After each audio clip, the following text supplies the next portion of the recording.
Hello, everybody. Welcome to Rage and Love, where we passionately debate, explore, and review topics about religion, science, history, and current events. It's been a really hard week for a lot of people in America. There's so much fear, hate, uncertainty, sadness. So today, we want to bring you a little bit of seriousness, but also a little bit of fun. Firstly, let me welcome Joseph. Hello, Hey, fellow what's going on? As always, co-host. yeah, it should So be an interesting show. I'm excited. yeah, it's gonna be fun. It's gonna be serious at time, but I hope that we all have a good laugh as well. We're gonna be diving into the quirks, contrast, and common ground between two neighbors that share a border, but sometimes couldn't be more different. On one side, we have Team Canada, where hockey is a religion, and sorry is practically a punctuation mark. And on the other side, Team USA, where handball is called football, fries come supersized, and freedom is always spelled in all caps. All right, enough with the stereotypes. Today, we are also tackling the big stuff: social justice, healthcare, LGBTQ rights, gun laws, politics, religion. But don't worry, there's plenty of room to debate who's got the best snacks or the best sports league. So buckle up, or as our Canadian friends might say, get comfy. I Oh, don't even know if I said that right. Sorry. you're gonna get some shit on that. I'm sure I am. So we're gonna find out whether we are two peas in a pod or two very different plates in the global potluck. So firstly, we have Justin from Skeptic Spin, who everybody might know. I was on his show a little bit back with Brentley Punker Postate. Hey Justin, how you doing? Good, good. How are you? I'm doing pretty good. We're hanging in there. Yeah, hey, welcome, Justin. Thanks for having me, guys. I'm super excited. Us too. And then our second guest, also from Canada, Jason Freer from BAHA or the Blue Water Atheists, Humanists, and Agnostics. Welcome to the stage. Hello. Yeah, Good hey, evening. welcome. So we're happy to have you both, guys. First of all, before we get started, let's do a little bit of an intro on your own. Like, where can we find you guys, or what do you do? Let's start with you, Jason. Well, I'm on the socials, so you can find me at Facebook or Instagram. Also on Blue Sky now. Just search my name. It's Jason Freer at all of them. Yeah. Awesome, awesome. What about you, Justin? I think Pragmatic Crystal already I was going to posted your say the most links in pragmatic of the all the yeah. crystals has already exposed me to the internet in the chat. But Awesome, my awesome. primary channel is Skeptic Spin or at Skeptic Spin here on YouTube. I also have some other little social media links as well. But primarily speaking, I'm all about the YouTubes. Everything else right now is I'm not as active on there perhaps as I should be. But I'm gonna have to get the hang of using some of the like the Do you have any? what's that Yeah. new one? Blue Sky. I gotta get Yeah, using Blue that Blue Sky. Sky more. Oh I'm on yeah. there, but I haven't even tried it. I did sign up for an account, but yeah, I'm not even. To me, it's. I've heard it's very similar to X, but I It is. haven't been on there. Yeah, it's pretty much the same like layout. Yeah. Yeah. So do you have any upcoming cool guests, Justin, coming up on your show? Um. Well, Oh, you right have. now, yeah, right now I've been doing like video series with Secular Rarity. I saw both of Um. them. Yeah. Yeah, where we're just doing these like silly little top 5 lists, and Those they're are going pretty all fun. right, and they're a lot of fun. And in a way, I kind of like it. I don't know. Live streaming is great because it's kind of easy. I'm not saying that it's like lazy, right? It's still work, right? Like organizing people and getting shows together and just figuring out topics and things like that. But um, it's definitely easier than doing like just a video. But on the other hand, you know, Secular Rarity and I could sit down for an afternoon and record like a handful of videos, and then I can casually edit them through the week or whatever, and then just release. Um, so I don't know. Yeah. I'm gonna try to do a little bit of both if I can get to that habit of releasing video with live streams. Yeah, that's how I got started too. I would just record a whole morning and do like, I don't know, 5 or 6 different videos and then post them throughout the next 2 weeks. But they have a really, both of them have their benefits. Like the live streams bring you more viewers, more watch hours, help you reach those goals. But then the recorded videos are like a lot of fun and like more laid back and yeah.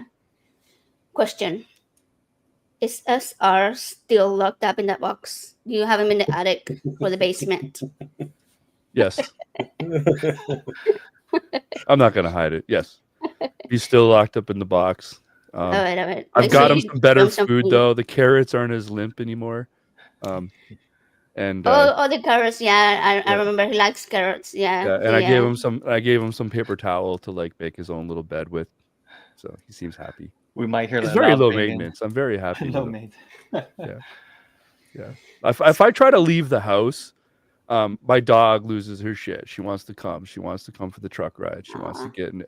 SR never bothers me. He's fine. just throw in some French fries in there and he'll be good. Yeah. Speaking of, we are renaming them American fries, Freedom fries. Case closed. So, Jason, what would you say is the most Canadian food? The most Canadian food. That's a lot of people would probably say poutine, but that's not Canadian across the country. Like not everybody it's mostly, well, it was developed in Quebec, I guess, right? It's a Quebec thing, but it's slowly taken off across the country. Other than that, food wise, coffee. Coffee. You can live off coffee then. Yeah. Canadian coffee's a food. We just pour milk in a bowl and eat it like oatmeal. Well, good news for you. Actually, the coffee bean is not a bean; it's a berry. So it's fruit juice. So it's a food. Yeah. It's Yeah. a hot There you go. fruit juice. It's basically a warm smoothie. Exactly. We just renamed the whole thing. Yeah. Yeah, There you actually, go. my Discord channel is pretty funny because I'll always throw like Canadianisms onto the Discord because I love the reaction from my American friends on there. Like most recently, so it's probably everyone's probably heard the whole bagged milk thing already, right? No, I haven't. No. No, what's that? Like our milk in Ontario, you buy it in a bag. It comes in a bag, not in a Okay. not in No a idea. You can get it in a carton, but if you want a large amount of milk, it comes in 3 1-liter bags. And Interesting. yeah, so Inside of another bag. inside of another bag, yeah, Oh. so it's like 3 bags inside of 1 bag. And then on my Discord recently, I posted that I had just bought like chocolate milk in a bag. Wow. So Are they like refillable bags or are just like no, they're just disposable sealed sold plastic bags? tubes Wow. that filled with milk, and you put the bag inside a jug and you clip the corner off and you pour it out of the Pour it bag. out. Okay, all right. Yeah. Wow. That's- It's really funny. There's some great YouTube videos where you can watch Americans trying to figure out how the bag works. And they always cut the bag and then try to pour the contents of the bag into the jug. But it's like, no, the bag is meant to go in the jug. Like a garbage bag would go in a can. So you put the bag. Wow, Wow. okay. Okay. Yeah. That makes sense. Well, thank you for that because I probably would have cut it and like spilled the whole thing. Oh, that's why the videos are funny. They always spill it. Yeah, I would say cut the corner and then let it pour into the jar. I mean, that's what I would try to do. But Yeah. it's No, interesting. Yeah. But a lot of people think it's a Canadian thing. But then in reality, it's like an Ontario Quebec thing. Ontario and Quebec are very different than the rest of the country, just flat out. We do everything weird and different than the rest of the country does. So you're saying they're the Florida of America? I don't know if I would say that. not that weird. I would say it's Not more that like bad. maybe we're the Texas of like the Texas of Canada. The All right, Florida all right. of America would be like Newfoundland. We probably have the best weather. Yeah. With are you both in the same general area or I'm a couple hours south of Justin. okay? Well, you're in America, right, Jason? Almost there. Almost. Oh, I thought you were. I thought you lived in America. No. Oh, okay. You couldn't possibly be a couple hours south of me without being in America. Well, okay, I'm west. How about that? Which is sort of southwest. Okay, so you're like Windsor, Like, Yeah, down near Windsor. Chatham. Yeah, just I've been to outside. Vancouver. That's the only area I know. I've traveled to pretty much. Well, I've been to every major city in Canada, and I've traveled to just about every small town in my province and most of Quebec. I've driven every square inch of our Trans-Canada Highway, and I've even been to Canada's Arctic Circle. So there Well, isn't it is many beautiful. places. I'm sure it's like most of the spots you're mentioning are probably. I mean, the landscape. Where we drove to Vancouver, we drove from Seattle all the way into Canada, and just like the landscape when we got into Canada was beautiful. Yeah, out there with the Rockies and stuff in the background is pretty amazing. Driving through them is even more crazy, especially if you do it in the middle of winter, the middle Oh of the yeah, I night. wouldn't even It's want to like, try that. yeah. yeah, well, we went. It was snowing. It Remember? was snowing It though, was. yeah, and It was like New Year's. I'm a Texan. I don't drive in the snow. I was like, oh shit. We made it. We made it. Yeah, and then I have a crazy story I could tell about coming back across the border, but because Go for it. What was it? when I had all those edibles with me, and I was like, oh shit, we should get across the border pretty quick. So I went ahead and ate all of them before we got up to the border guard, and then we were sitting in line for like 2 hours. And by the time I got to the border crossing, I was like, I was out of my mind. I was like, oh shit. The paranoia was setting in, and Yeah, It's like I a remember. secret I group remember. Yeah, I remember when that law came into effect and all the temporary signage that came up around my area, because I literally am like right next to the border. And so everywhere you drive is all of these temporary construction signs reminding everybody that marijuana is still illegal in America. Like, They don't come to the come border across the with border weed with in it. your car. Yeah, yeah. so let's see. Canadians are, mostly known for being polite and kind, but is that? Sorry for that. And I would like to also apologize for that one Canadian who isn't very nice. His name is Steve. We don't like Steve. Steve's a dick. We don't speak of Steve. No, he's that Well, my one. question was like, is that legitimate, or how much of it is it just like trying to make Americans look like complete assholes by comparison? I mean, Canadians will get mad like anybody. Like, we're not pushovers, but most of the stereotypes I would say are pretty accurate, actually. Like, I know stereotypes aren't really a good thing, but most of the stereotypes that I see are actually pretty real. For example, you may have heard this one: bumping into somebody in a crowded space, right? Hmm. If you bump into somebody, normally the person who got bumped would be the first one to be like, oh, sorry. And I find that to be very realistic. If I'm standing in a grocery store and someone bumped into me, I'd probably would turn and apologize to them for being like in the way. So like that's one I find to be quite real. And the whole I'm sorry thing, definitely everyone's always with the I'm sorry. Sometimes to a point where you're like, just stop with the I'm sorries, please. Like very apologetic about everything. Yeah.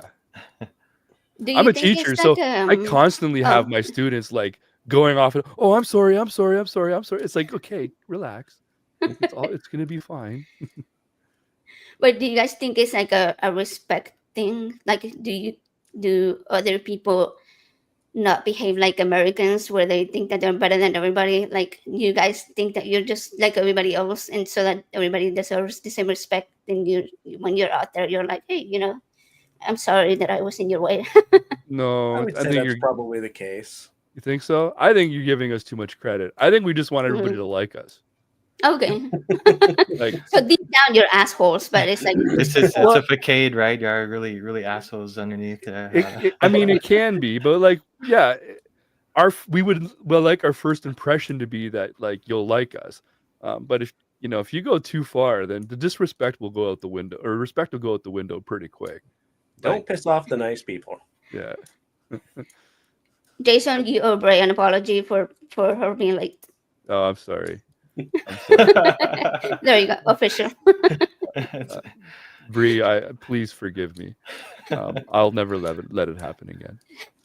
And speaking of assholes, does your prime minister ever get into Twitter feuds like our leader, or do you leave that kind of diplomacy just to American leadership?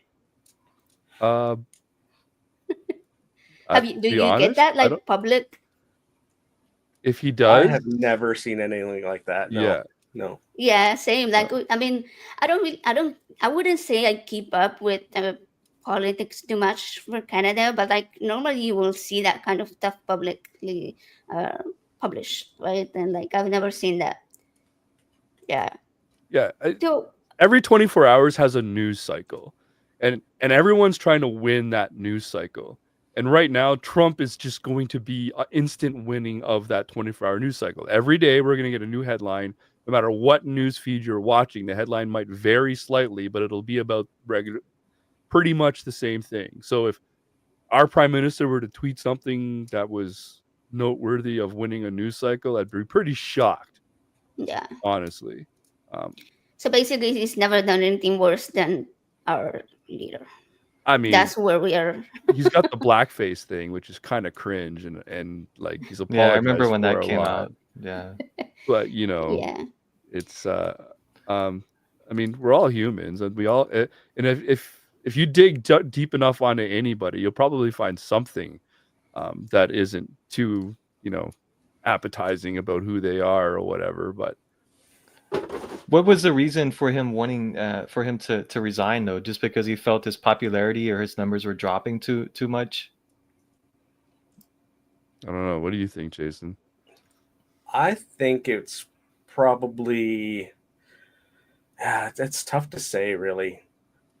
I mean, Yeah, that would be like a question for him, wouldn't it? Yeah, I kind guess of, so. yeah. We have to have an election by this October.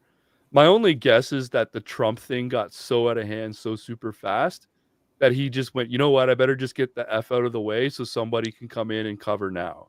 Right? So he doesn't have to Like, deal with it, basically. yeah, I Oh, mean, yeah. he I mean, wasn't it's smart. If you ask me, it's smart. Because he wasn't sitting in a great spot. He really wasn't. Like, people are kind of over him at this point and ready. I don't think I have anything personally wrong with him. Like, I really don't have any big issues with Trudeau at this stage and anything that he's done up till now. But I am of the minority. Most people are pretty much over him at this point. It's been like 10 years or something, 9 years. My only guess would be that his party went, Justin, we have to have an election by October. It'd be kind of silly for you to have to stick handle all this Trump stuff for a few months to have someone else come in fresh and have to learn all over again. Like, maybe best to just get out of the way now. So do y'all have term limits for it? Because you said 9 years that he's been holding that position. I don't know. Do we have term limits? I don't think we do. I don't think we do. Okay. No. But we do have so you do have to call an election after a certain amount of time or when you're ready. So like Trudeau's second term, when he won his second term, it was probably the most brilliant move he ever did. It was right in the middle of COVID after he gave everybody $2,000 a month. So everybody's happy. Yeah. Right? So he's like, let's do an election. Boom. Trudeau wins. Like, duh. But you guys have 5 different parties, right? You don't have like the 2-party system like we have here, what is like Democrat and Republican. You have more Right. parties than that. Yeah. Okay. Yeah. And would you say that one of the conservative parties, or the most conservative, will it compare to the conservatives in America, or are they more watered down? They're a little watered down, but it's getting to be quite similar. Yeah. I was explaining this to my mom just yesterday. I was saying that like our most conservative person, which is Pierre Poilievre, the leader of the Conservative Party right now. Even he is probably closer to center if he was America, honestly. He definitely has some ideas that are way wrong and disgusting, especially when regarding gender. But for the most part, he's on most every other topic, he's pretty much still pretty center leaning compared to the To what far we have, right yeah. of America. Yeah. That's Yeah, and he's also most likely going to be our next prime minister. However, because we have a multi-party system, doesn't necessarily mean he's going to have much power. And don't forget, our prime minister is not the same as a president. Yeah. A prime minister is just a representative to us. They don't have this executive power to just sit down and sign off on orders and stuff, right? So it's not Does as anyone big a in the deal. government on your side have that type of power? Or No.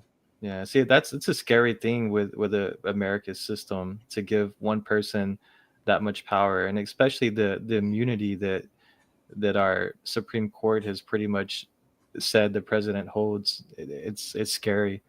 so the monarchy doesn't even have that type of power over, like, say, Canada or other countries that they. Legally, they do. But they don't. They know if they tried to flex it, we would then just go, we don't care what you say, and then we want to separate. So for the tradition of it, they just leave us alone because they like the whole like camaraderie of it, if you will. So legally, they have a right to like technically veto and say, nope, we're doing it this way.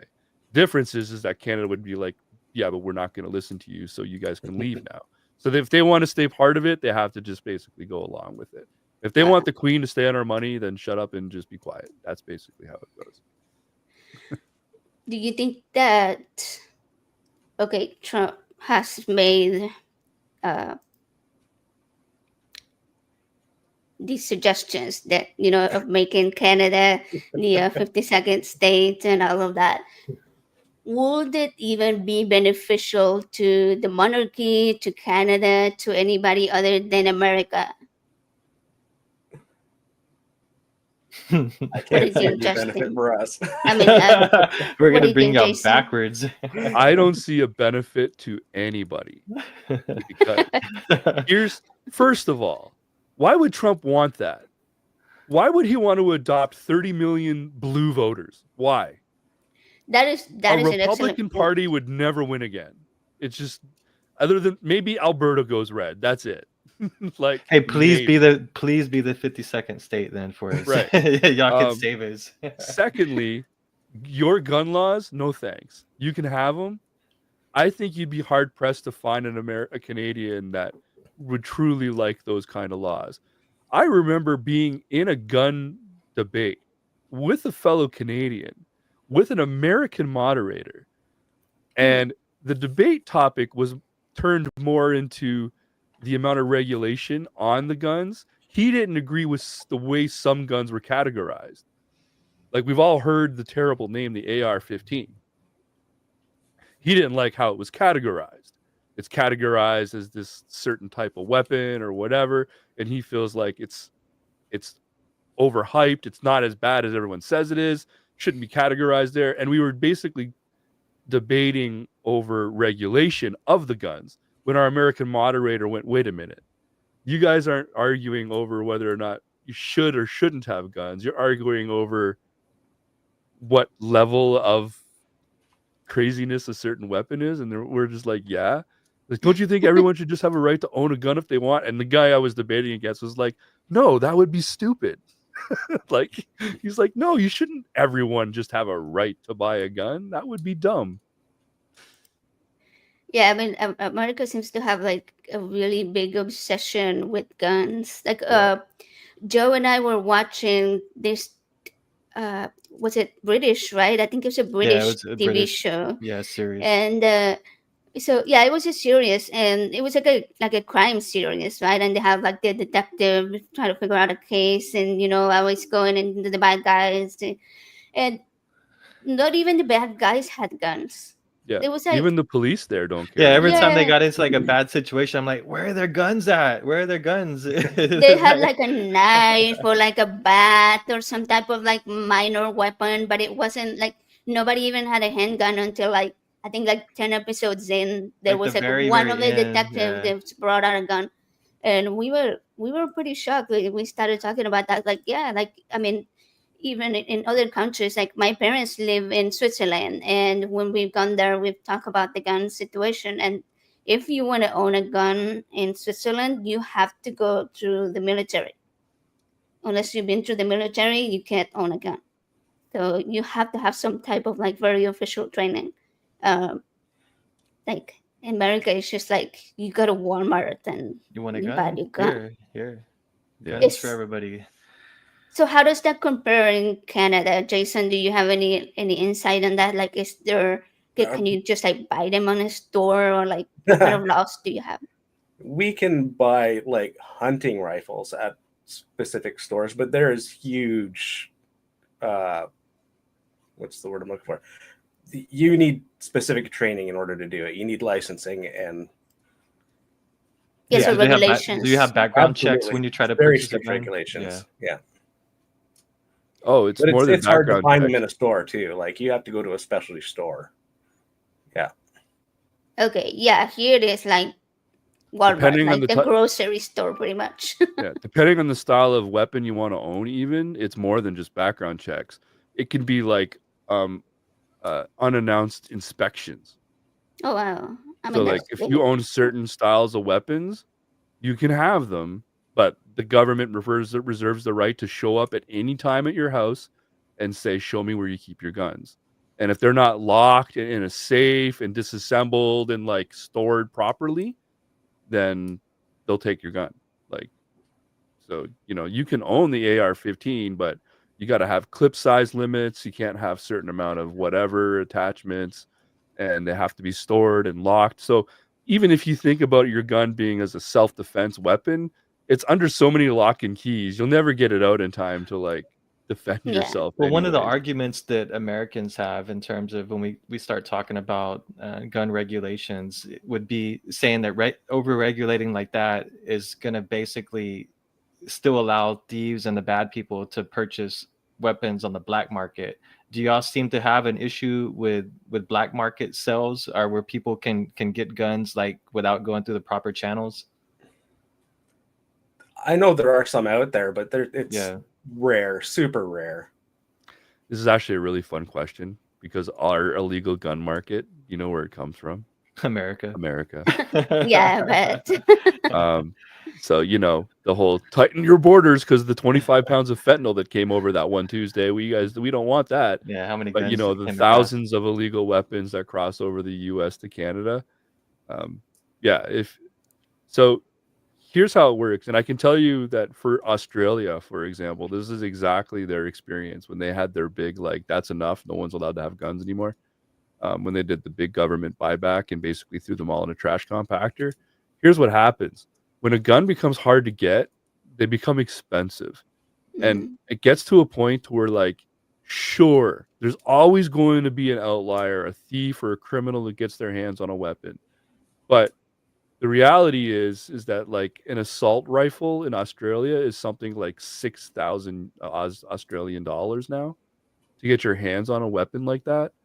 And you'd have to be one heck of a really good criminal to get that kind of money to buy a weapon like that. yeah, and if the weapons are not readily available to begin with, then And the you ammunition have is less also supply. not available. Yeah, Right. true. Right, you have a lot less supply for that. Yeah, that Yeah. completely makes sense. And what about like, one of the things that we deal with here in America is like public mass shootings or like school shootings. But I mean, as far as I know, that's a very very American thing. But being that you guys also get a lot of, like you said, illegal weapons and all that, do you see that? Have you seen that increase up there? No. Yeah. No. Canada in 2024 had less than 400 shootings, period. Never mind mass shootings. 400 injuries from weapons compared to America's 40,000. Oh yeah, Yeah. I bet. Yeah, the So even if numbers, we take like- into the account the like fact that America's population is 10 times that of Canada's, I still say that's a pretty significant result. But I wonder how mental health could affect those numbers as well, because a lot of the shootings that occur here in the U.S., even though it involves a gun, I think a lot of the times it's mental underlying issues that cause people to probably go on these shooting sprees and so forth. And I'm assuming you guys have a much better mental health access than we do here in the United States. Here, trying to find to get help with your mental health, like seeing a psychiatrist and so forth, is like so hard. What type of access do you guys have to psychiatrists, or if you need someone to evaluate your mental health? Do y'all have access to that, like fairly simple through your healthcare system? There's access, but there's a long wait. You can wait at like 25 days, or even some people wait up to 6 months to get psychological help. Wow, that's Okay. kind of You can- similar here. You can go the That- private route too, though, and just pay like Yeah. your $80 and just get. Okay. But you said 25 days. Okay. That's When- typical rate to get Even- the mental health. even Yeah. here, when we had insurance and we were trying to seek help for our kids for OCD, which we were having quite an emergency at the time, I would say it was pretty urgent, and the shortest wait was like 12 months. Yeah, to be able to get him into a psychiatrist. So we ended up doing what you said, and we paid out of pocket to see somebody sooner. Right. Yeah. So like, like one of the complaints that people always talk about when you're like, well, other countries have free healthcare and public healthcare, and they have a pretty good system. And they're like, well, but you gotta wait so long. But even the comparison that we just made, the wait is not even. It also depends on the Okay. situation too, though. Like if you're talking about you want to have someone for a regular, like a monthly appointment, then sure, you're probably going to wait to find a spot with a proper psychiatrist to have regular sessions.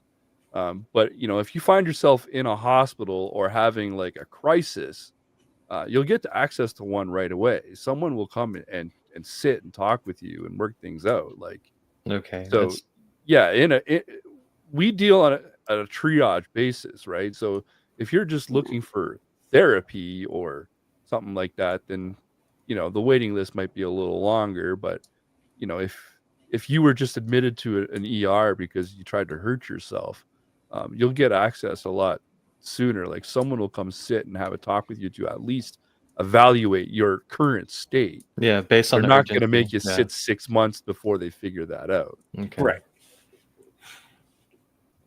Yeah, I would say even that sounds a little bit different than our experience with emergency mental health care. It was just like either we admit you into like the mental psychiatric hospital, or just go home and wait for your appointment. It was kind of like the two options that they gave us. Yeah, it sounds like you guys have a little bit better system in terms of handling that. But I think Yeah. we're going to talk in a little bit. I wanted to discuss in a little bit the differences between between our healthcare systems, basically between America. Oh, you and guys Canada. have one? Exactly. We have sick care. We have sick care, care, yeah. not Not- health. not I just want to preventive. address someone in the chat here, the Fern Love Band. Oh, yeah, go where for They it. mentioned that like the right wing talking point of shootings and mental health. I think there's definitely a cross section between the both. I don't think it's necessarily. The hard right would say it's just a mental health issue. The hard left would say it's a gun issue. I'm saying it's got to be a little both, because I don't know about you guys. Yeah. I could probably enjoy an afternoon of shooting a gun, but I'd have to be some kind of off my cracker to want to hurt someone. Yeah. Like that kind of pain to cause to anybody, you've got to have a little bit of some kind of mental issues. That doesn't to me, that doesn't mean that like, oh, the issue is mental health, leave the guns alone. I'm saying that like you got to look at both. Oh of these yeah, things. I think he was more like saying like the ones who go on a violent rampage. Like Yeah. there's gotta be, like you said, a mix of both. Like Yeah. I don't even know how Um, people in the yeah. military do it. Like, I don't know how someone can go to the army and get sent to some country and get handed a gun and said, okay, now like get ready. When these people come over a hill, it's open fire. Like, I don't know how they can do it. Yeah. I don't. If conscription ever opened up in our country and I got drafted, I'd just be like, lock me up. I'm not shooting anybody. I couldn't do it either. I agree with you 100% You on get that. trained to dehumanize the other people. Yeah. Yeah. I guess you want to stay alive too, so you get thrown into a war zone, you're gonna kill to either kill or be killed, basically. So you learn yeah, to Jason, that's a good point. I was just talking about dehumanizing groups of people with on another show recently. We were talking about sign language, how uh, the conservatives were talking about the sign language interpreters being a distraction in emergency situations on the screen, and it's like it's a way of dehumanizing the entire disabled deaf community in Correct. Yeah. order to distract and like make them Yeah. seem like they're not as important. Right. And it's like, yeah, so I mean, it applies to so many different aspects. Once you dehumanize a whole group of people, then you can have control over them. Or Yeah. you can get anyone to do anything to them because they're no longer at your level of human, I guess you Right. could say. But anyways, back to the healthcare system. I know Joe Sure. had some questions about that. I literally did- just experienced our healthcare system in action a couple days ago, so it's fresh. Come on. What do you got? Well, I mean, here, whenever we talk about having government ran healthcare here in the United States, everybody's argument is always, they'll point out Canada, like, do you really want that? You have to wait, months to get any type of, to be Let's say seen if by a you need doctor. surgery. If you need surgery, you're gonna be put on a waiting list, and you're gonna have to wait months to get it, to make it happen. Y'all do have the ability, I believe, from what I understand, is if it is an emergency, if it's a surgery that's like a necessity between life and death, that you get moved up to have it done quicker, from what I understand. But most people will say no, that that's not the case, so that's just a lie. Go ahead, Jason. What do you got first? I think in a life and death situation, you'll have surgery like pronto. Like, yeah. In an emergency, you have a heart attack, you're go to the hospital ER, and they need to, put stents in or whatever. It's going to happen like soon, like super soon, like within 24 hours or something, right? If you need it, it's going to happen. I guarantee you there is nobody sitting at home sweating and in like unbearable pain waiting 3 months or 6 months to for have surgery. something done. Yeah. Right. No, Yeah. that doesn't So happen. Yeah, I I had think my that's goal- what they I- make it. Go ahead, AJ. Oh no, I said that's what they make it sound like, like from here from America, like, oh no, like the countries that have, socialized healthcare, Yeah, man. they're dying at home or something, and it's like I've never heard of that. Yeah, no. That's not happening here. No. Yeah. It's like when you hear people say, "Oh man, I'm so hungry, I'm gonna starve to death." It's like, no, we've never seen anybody in a first world country actually starve to death. Like that's just not a thing, right? But yet here we have people dying that can't get healthcare basically here. So I and mean, if they do get the healthcare, they're now in debt for the rest of their life. exactly, anyway. it's going to cost so much because, Yeah. like somebody mentioned earlier, it's an industry. It's a healthcare industry here. It's not. Yeah. It's not actually for for the people.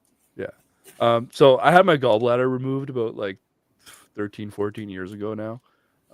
And my experience was that like once I was diagnosed with the problem, first of all, so if you've never had that issue, it's like a lot of gut pain, right? And basically what caused it for me was if you eat too much fat or something like that, Yeah. your gallbladder will contract and then you get over in pain, right? So once we figured out what the problem was, the doctor was like, okay, no problem. I need you to go check out this specialist. So they're going to look at you a little bit closer. And then you'll come back for another ultrasound before your surgery. And then you'll do your surgery and all of that.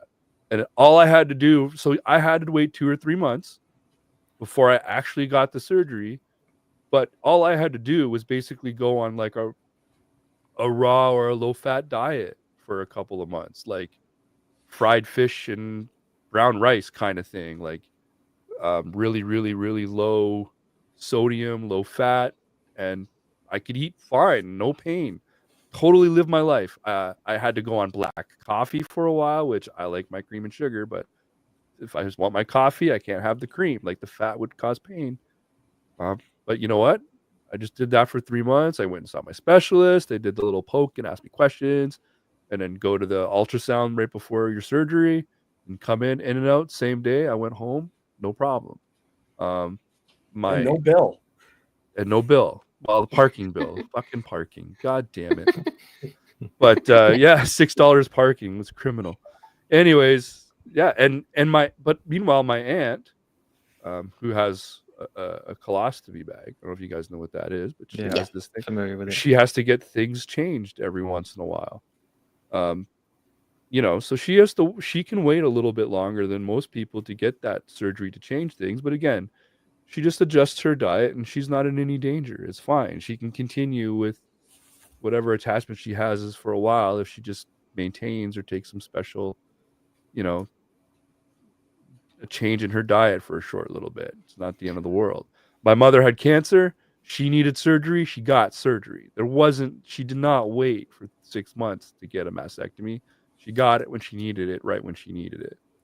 Right? Yeah, see, and that's what Americans need to hear. So I'm actually glad we're having this type of discussion tonight, because they use so many scare tactics and so much disinformation to scare people away from a socialized type healthcare system, which is, it's sad because it could really help so many people here in America that really need healthcare. Before we had the ACA that came out, the Affordable Healthcare Act. I think I said it wrong, but that Obama, and the Democrats brought up. AJ has a ton of health issues, and before that, I mean, we couldn't get insurance, we couldn't afford it, and once we were able to get insurance through that, when Obama brought that, into existence, I mean, it helped so much. And now again, with Trump back in office, like his first 4 years, he tried to destroy it. Again, I feel that they're going to go after it again, especially pre-existing conditions. How does it work there in terms of pre-existing conditions? I'm assuming everybody Well, you has don't healthcare. really. Everyone has healthcare, so you're getting screened for things. So I guess Yeah. you really don't have an issue with that. We have people here that haven't had Yeah. health insurance or any type of coverage, so they live with these conditions for years, and then it gets so severe where they have to try to seek treatment, and then they can't get insurance because it's so severe at that point. Yeah, I not too long ago I got mail. It's like, hey, it's time for your colon cancer screening. So I had to They fill out offer some it to forms. you. Yeah, the I filled out preventive some screening forms. They stuff. sent me a kit. I did it at home, sent it back. Yeah. Yeah, Well, it's all clear. It's all good. yeah. Well, that's the other thing too, right? Like our hospitals are still businesses. They just get paid from a different avenue, right? So they send Jason this letter saying, "Hey, you got to come in and get your tires kicked and your belts checked," right? So of course they want him to come in because they'll get paid for doing the tests and doing the checks. You see? Yeah, but And it's then already paid by the government, so it's like yeah, but you we don't. pay our taxes. It's Yeah. not so really free, Yeah, it comes right? out of your tax payment, right? So Right. how Yeah. much would you say that you would pay annually then? Do you have to put in, does everybody pay in the same, or is it based on your income for It's each not. individual? I don't. It doesn't come off I'm your sure. taxes like I'm this is sure. your Yeah. healthcare tax. It's not. It There's. just comes out of your Yeah. tax. It's It probably works one out. of the. Sorry, I go think ahead. it Jason. works out to around $9,000 per person annually is what our health system costs. Okay. Which is, I mean, it seems sustainable if it's, yeah. How long have y'all had that type of system? Since the 70s. Oh, Yeah. yeah. Yeah, since Trudeau's dad. Trudeau's dad put it Okay. there. Yeah, actually, that's one of the funnier myths that I hear. So we've recently heard Trump say Canada should be the 51st state, and as soon as they become the 51st state, their taxes will drop significantly.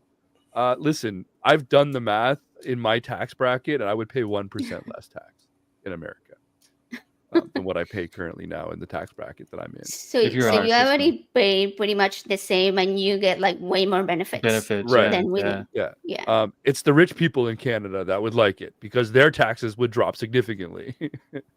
Because yeah, But those like the middle class wouldn't really see a difference then. yeah, the 1%ers in Canada would definitely, they're paying quite a bit of tax. Actually, you know what? Maybe they're paying a little bit much, but yeah, the 1%ers are paying quite a bit of tax. But the middle and the lower class, for I don't know, when I was in that lower class, like the lowest tax bracket you can be in, not too long ago, even that, I got money all the time. The government just money. We got $100 checks in the mail every 3 months, and then the tax season comes around, and I'd get a couple $1,000s back. Like,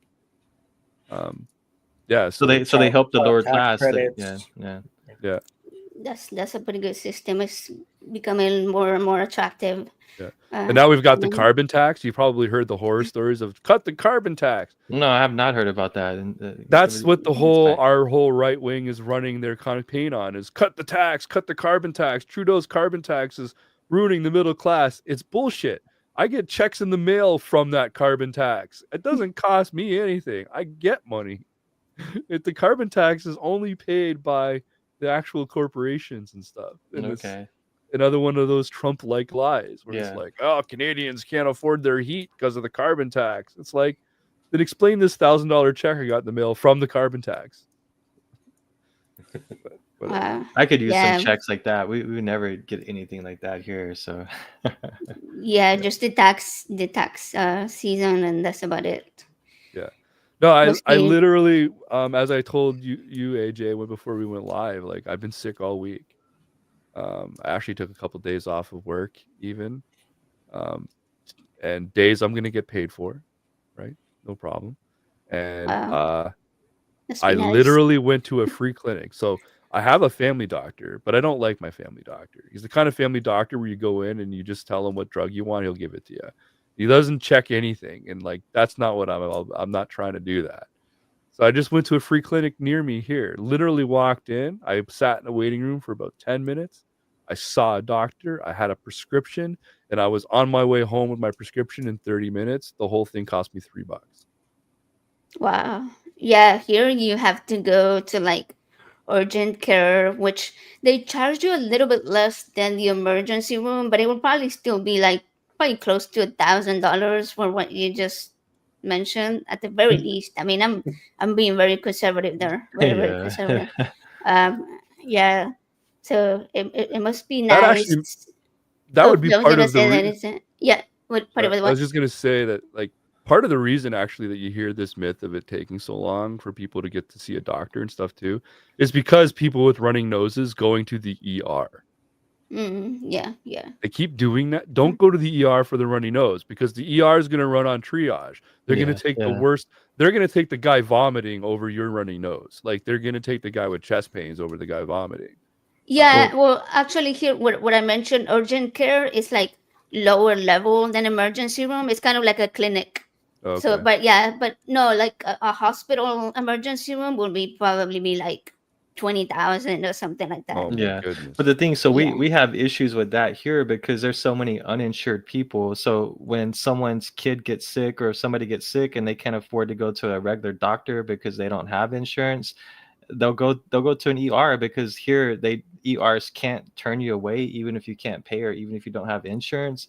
But they're just gonna see you, probably not really do anything for you. You're gonna sit there and wait forever, and then they're just gonna let you go. They're gonna tell you that they'll do like the basic vitals and stuff to make sure you're not dying, and then they'll tell you need to go see a regular doctor. So Wow. people are just like wasting their time when they do that. But then they're clogging up the ERs for people that really do need to go in as an actual emergency.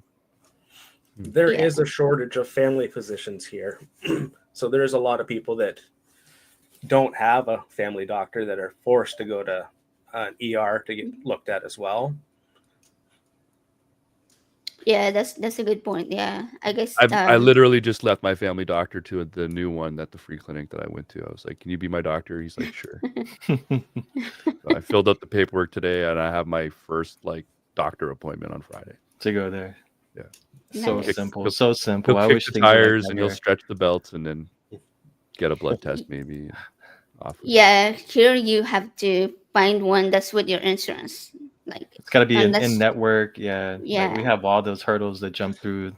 You got to That's get the part I think I would hate the most. Like we have insurance here too. Like don't get us wrong. We have health insurance, whether we buy it ourselves or provide it through our employers or whatever. But the part that I think would just irk me even more is to have to go to a place that will take my insurance. That's just weird to me. Yeah. So yeah, I used to have an endocrinologist that I loved, and I was with her for years. And then my insurance dropped her, so I had to go find somebody else. And I didn't really like the new one that I found, but it was like in my network and in the hospital that I was at best distance with, and all of that. And I was like, crap. So I I stayed with her for a few years, and I'm finally the one that I used to go to is back in my network. So I'm like, yeah, but now I gotta wait like a few months because she's so busy, Yeah. and it's like Like my it's so antibiotics that I said frustrating. cost me $3 were actually like $10, but my work insurance paid the $7. Wow. And I only had to pay Yeah. $3, and I could have got the other $3 paid if I would have used my wife's health insurance, which I'm also under, to pay the rest of it. I was just too lazy, and it's only $3. So. Well, like for us, AJ takes insulin every day, and our plan used to cover the brand that she takes, but Mhm. now they don't cover it. So it's like even with like a manufacturer coupon, it's still like $80 a vial, and that's like For like $80 a 50 month. days. Yeah, for So 15 days. So she would have to buy that twice a month, twice. basically. Yeah.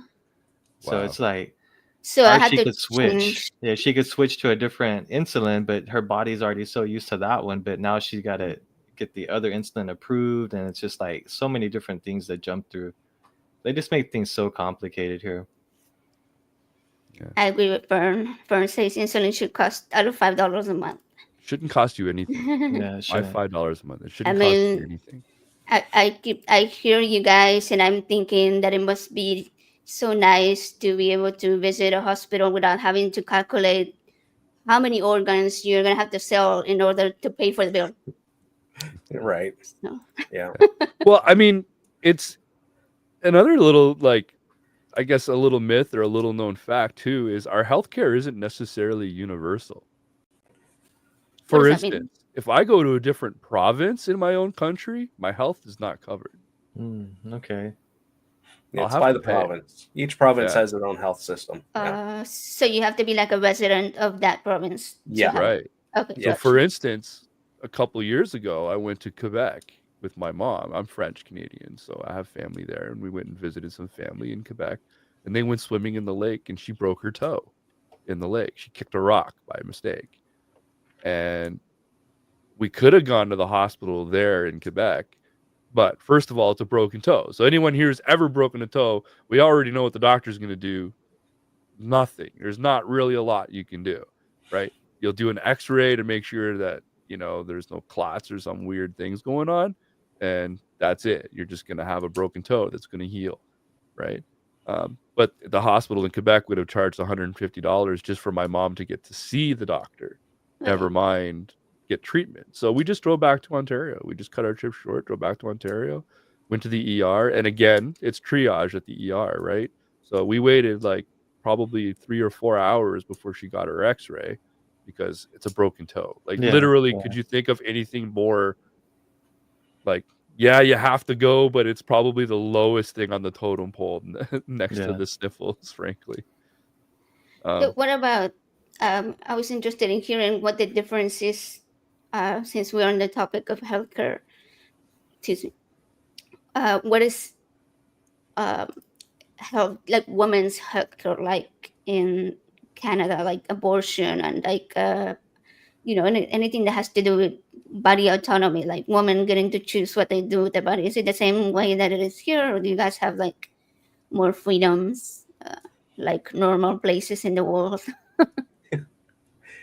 It's What full do you think, access, fully Jason? funded. Yeah. So it's also covered like under the public healthcare, Yeah. like it's not something that you will have to pay out of No, pocket or there's no something like extra. that. Well, you will pay a little bit. You will Okay. pay a little bit. So like elective, which is what that would fall under, you still pay a little bit. But there's different clinics for that. You don't even have to go to the ER and stuff. But yeah, like Jason said, it's like, yeah, it's there. It's affordable. It's easy Legal. access. Yeah. But Pierre Poilievre, that's one of the things that I think he'd like to change as well. So he's the one that you mentioned that could potentially become the prime minister. Okay. Yeah. Yeah. He's not even Yeah. potentially. He's going He's to be. falling pretty hard in the polls right now, actually. Is he? Okay. Okay. Yeah. Cool. Yeah, there's this woman in the Liberal Party, I think. I forget her name right now, but she was the finance minister, and it looks like she's leaning into it too. And then we got another guy, Carney, Yeah. who is another money guy that is just suddenly like, I don't know where the popularity came from. It might have been from his most recent appearance on the Jon Stewart show or the Daily Show, whatever. But like suddenly out of nowhere, everyone's talking about this Carney guy. But anyways, yeah. He's our savior. Yeah. Like I said, on the bright side, even if conservatives and Polyev win, it doesn't mean that he's going to have full reign, because we got so many parties in the House that as long as the Conservative Party doesn't own a majority, which is not an easy thing to do, they're not going to get free reign to do whatever they want. Kind of like here right now, we have the new incoming administration, and then we have the House and the Senate controlled by the same side. Yeah. So it's like all to the right, pretty much. Yeah. The way it works is you vote for the person or the party in your district that you want to win. They get a seat in the House. At the end of when all the seats are handed out, they calculate them all, and whatever party has the most seats, they win, and their party's leader becomes the prime minister, right? So if the Conservative Party has more seats in our House, then Pierre would be their leader, and by default, the prime minister. So we don't even vote the prime minister. We just vote the party for which the views that we lean towards the most or like the best, right? So if we like liberal, then whoever the liberal leader is, that's who the prime minister will be. And they just represent the party. They don't have broad sweeping control to do anything. They can float an idea onto the floor that can be voted on. And if they have a majority with their party, then it's easier to pass things, right? Because it doesn't matter what everyone else in the House wants. If they have a majority, they can pass things a lot easier. But unlike America with just a two-party system, it's not that easy to be a majority. So do they truly represent like what the people want? Like, for example, in America, as we're seeing, there's so much pushback against the rights of trans people. One of the examples I was thinking of, as far as healthcare, like redefining under the federal government that we only get male and female now, and so this will have major implications for people who are currently undergoing their medical transition. Like, they will no longer have access to that type of medical care if they take away that whole male female. I'm sorry, if they put in that whole male female binary system. Like they're not even thinking about what extent that is going to affect it. So my question is, in Canada, do you see that type of pushback against women's rights, against trans rights, against gay rights? Like, is that so prevalent as it is here, Jason? What are you thinking? It depends where you are. There are some provinces that are a little bit right-leaning like that, but most of Canada is still very left. Yeah. So like Alberta, they're pushing their conservative stuff over there right now. That's good to hear. I mean, we hear so many people who are like truly scared for their lives, for their mental health, because we know that trans people who aren't supported in that way have a higher rate of suicides and mental health, as far as depression, because they're not being supported. So I see a lot of people saying, well, I'm going to move to Canada, I'm going to move to wherever they can.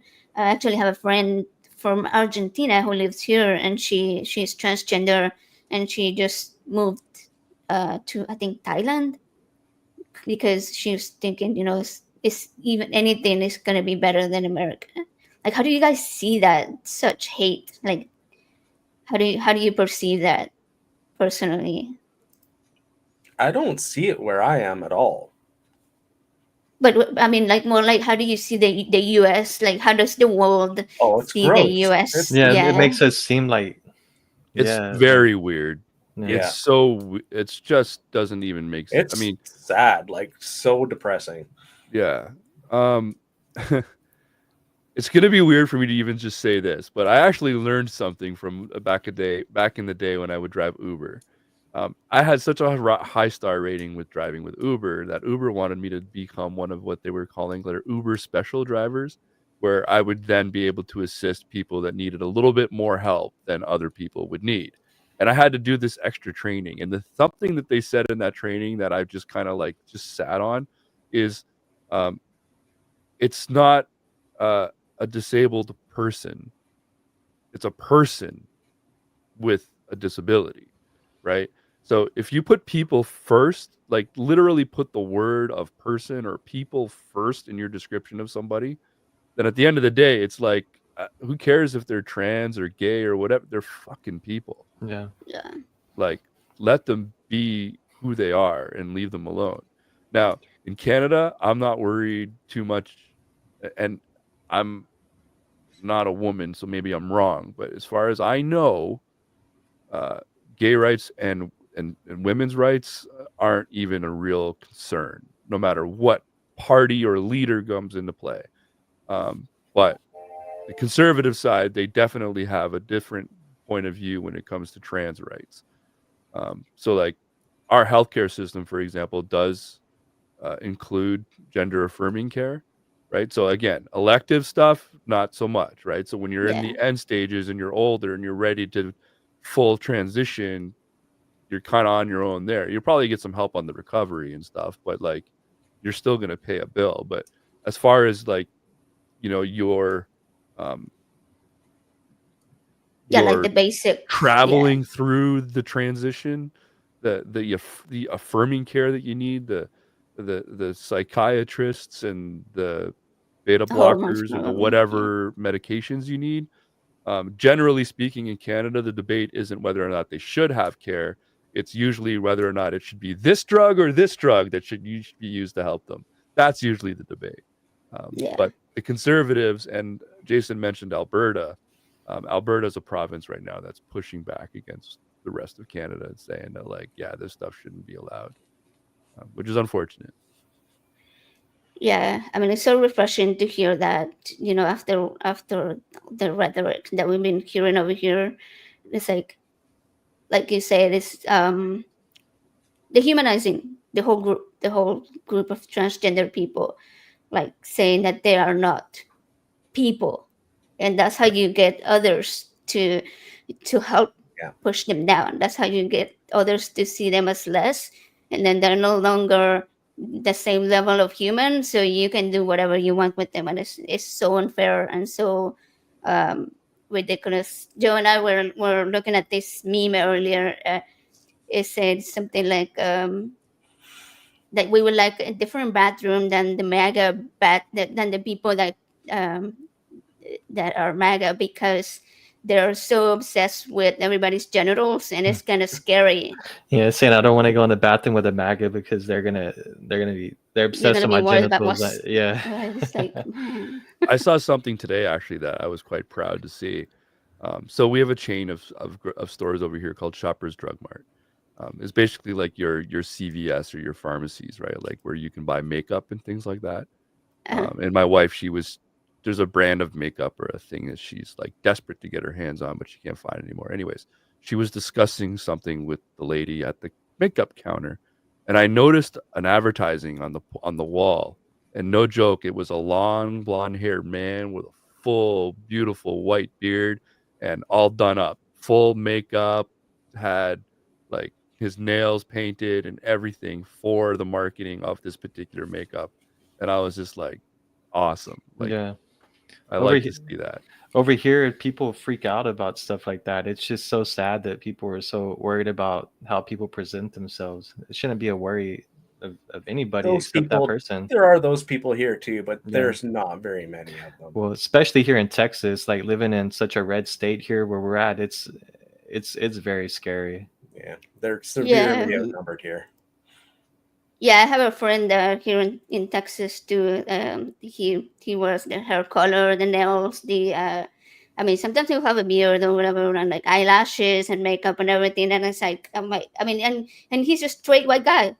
He's not even LGBTQ. He's just like Yeah. straight guy. He just likes it, and he's married and has kids. And it's like why can't we just let people be who they want to be or wear whatever they want to wear? Like it's if it makes them feel good, if it makes them feel comfortable, if it Hurts makes them nobody. happy, what's the problem? Yeah. But like my green hair, like is it hurting anybody? Probably not.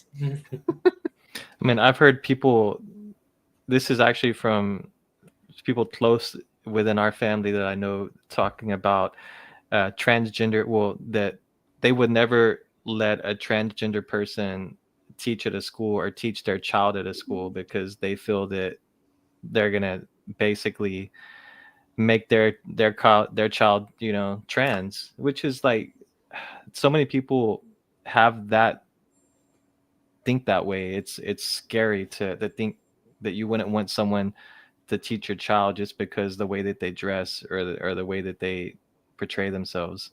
Yeah. Yeah, she's so close-minded, such as close-minded point of view. Yeah. Part of the thing that might help even a little bit too might just be the separation of our populations, right? Like in America, you can drive an hour and just be to an other metropolis like an hour away. In Canada, like except for maybe the southern Ontario where I live, for the most part, our major cities are in the middle of these vast, empty territories with small towns everywhere. Drive a So full day before you find another civilization. yeah, so you'd be hard pressed to go to one of those small towns and find like a trans person, for example, like or someone who is openly trans at the very least, right? Most people would move to a city where, you know, there would be more people like them that they can spend Relate time with, with and be okay, around. yeah. And as soon as you get into a bigger city like Vancouver or Toronto, there's so much diversity there you wouldn't even notice.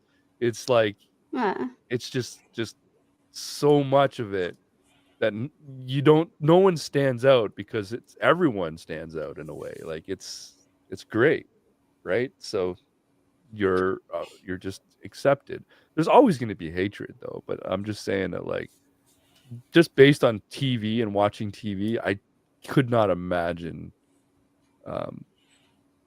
being in America or even like southern parts of America that and being a trans person just must be terrifying. Like even our large Yeah. cities that are more diverse and more liberal, it's still dangerous for people to come out, just because you do have these really right-wing conservatives. Like it's the Christian nationalism stuff, that's a whole different topic, but that mindset is just like, it's scary. Like it definitely, if I was trans or if I was gay, I would be afraid for my life living in Texas. I definitely wouldn't want to, even being in a big city like we are here in Houston. You still have to really be careful. If I was to put on a wedding dress and walk downtown at Toronto, I'd probably get a lot of whistles and catcalls. If I were to go to like far northern Ontario, where like Jason said, you drive 10 hours before you get to the next town. When I got to that town, if I came out in a wedding dress to like pump gas in my car, I probably would get some long stares. But would I get any like straight hatred? I don't know. I'd be really shocked. Yeah. I'd be really shocked. Maybe that one old guy in town who's just not as open-minded He may not even say something to you though. He'd just go to the coffee shop the next morning and bitch about you. Yeah. That sounds about right. Yeah, he wouldn't even go and say anything to your face. He'd wait until tomorrow and go, "Did you see the dude in the friggin' wedding dress pumping gas?" And that would be the end of it. It would be his highlight of the month, probably. Yeah. That's completely different from a small town here. And if you go to a rural town outside of a larger, metroplex, especially in Texas, I mean, you'll probably get slurs yelled at you. You'll probably get told to get out of, what are you doing here? I'm sure it wouldn't be very welcoming. They'll make it known that they don't like you. Yeah, I'm sure it would be possible for that kind of result here somewhere, but it would shock me. It would surprise me. But I don't want to speak. I looked at you for too long. I'm sorry. I'm staring at you. I'm sorry. To be fair, who pumps gas in a wedding dress? Well, that's what makes the example so fantastic, right? Yeah, it's funny. Everybody, freaked out about the recent. I forgot what his name. Jonathan Van Ness, maybe with the green dress in the Oscars or like some type of public TV award ceremony, and he has like a beard and everything. He's from like, his hair was like Queer Eye or something. I think it's a TV show about gay men, right? And like everybody was shocked that he was wearing a dress And I was Why? like, do Trey these Parker and people Matt Stone did it like in the 90s. like? What's the difference? But even further back, like, do people not even remember Michael Jackson like wearing like very feminine clothing, and I don't know, Prince? He wore a Um, glove that was like, bejeweled. Like, do I don't people know. forget People. that? yeah, Michael Jackson could have landed airplanes with that glove. Like, come on. But yeah, Trey Parker and Matt Stone did it in the 90s. They didn't just wear dresses, they wore dresses that matched other people's dresses. So like Trey Parker was wearing the same dress that Jennifer Lopez was wearing, and she was very Right. pissed. But she wasn't pissed because it was a man in a dress. She was pissed because someone else was wearing Wearing the her same thing. dress. Yeah. Yeah. Yeah. And it'll Right? probably look better, right? Like, Don't want to well, wear they- the same thing, right? Yeah, actually, to hear them tell the story, they were stoned out of their tree as well. So like, but But their characters, so yeah, I can imagine. Yeah. I don't remember that, but I'm sure that's funny.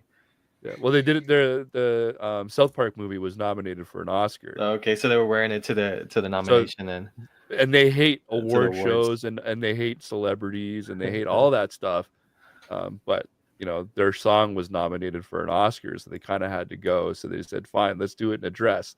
And the only way they could get the balls to get in the dresses to go was to do some mushrooms beforehand. So they did. Oh so man. there's a comment from Fern, and they say these dichotomies can happen even in the same town. Here in Buffalo, on the west side, I can wear my mixed gender clothing with no comment. But 20 minutes east, I had a car throw a bottle of soda at me. I mean, that's mind blowing that somebody will throw an object at you because they can't tell whether you're a man or a woman. Like, oh my God, I can't tell whether they have a penis or not. I'm good. Like, Well, I've always said what? masculine men get upset because it makes them think like, oh, I actually found that trans person attractive. Like, it's like, but I'm a man. It's like, I Yeah, feel that's like sometimes what it is like these men who are so offended by trans people, they're offended because they will make out with anything, and they don't want to make out with someone and then find out that like they're trans, right? So their part of their anger is because I don't want to accidentally find out that you're trans, because I'll walk around and stick my tongue in anyone's mouth.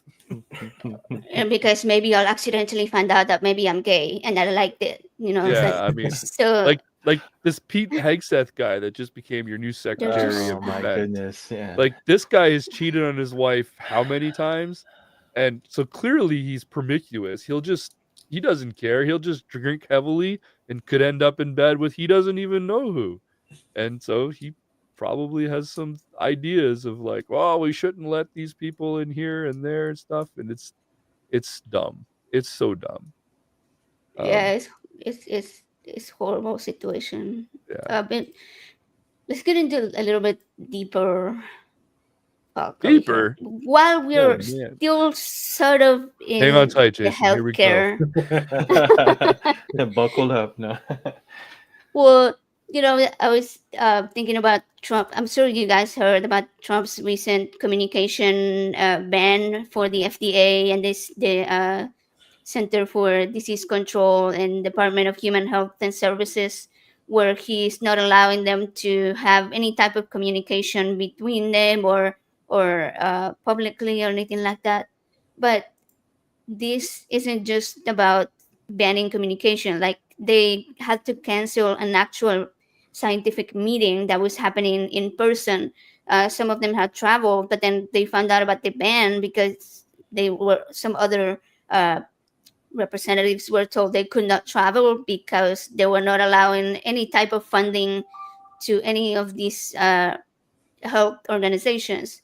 It affected cancer research, food outbreaks, food recalls. Like, if you have a food recall due to, like, I don't know, E. coli or something, right now, Yeah, it won't be announced. it won't be announced. The public is not going to find out about it until February 1st. And so this has been like a 2-week total time, right, between the inauguration and February 1st. So imagine, like, not being able to purchase supplies for like a research study that is ongoing in a clinic. Like, they couldn't buy there's tubes to draw blood or like needles or anything. Like I said, official travel was banned. Um, so this is kind of like, for me, it seems like an overreach of power. Justin, before the show, we were talking about like the historical parallels of between other world dictators and our current administration. What do you have to say about that?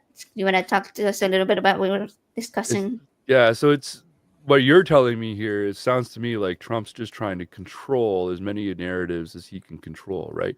You guys have a country that very much like you guys love your First and Second Amendments. In fact, it's probably the only two amendments every American knows.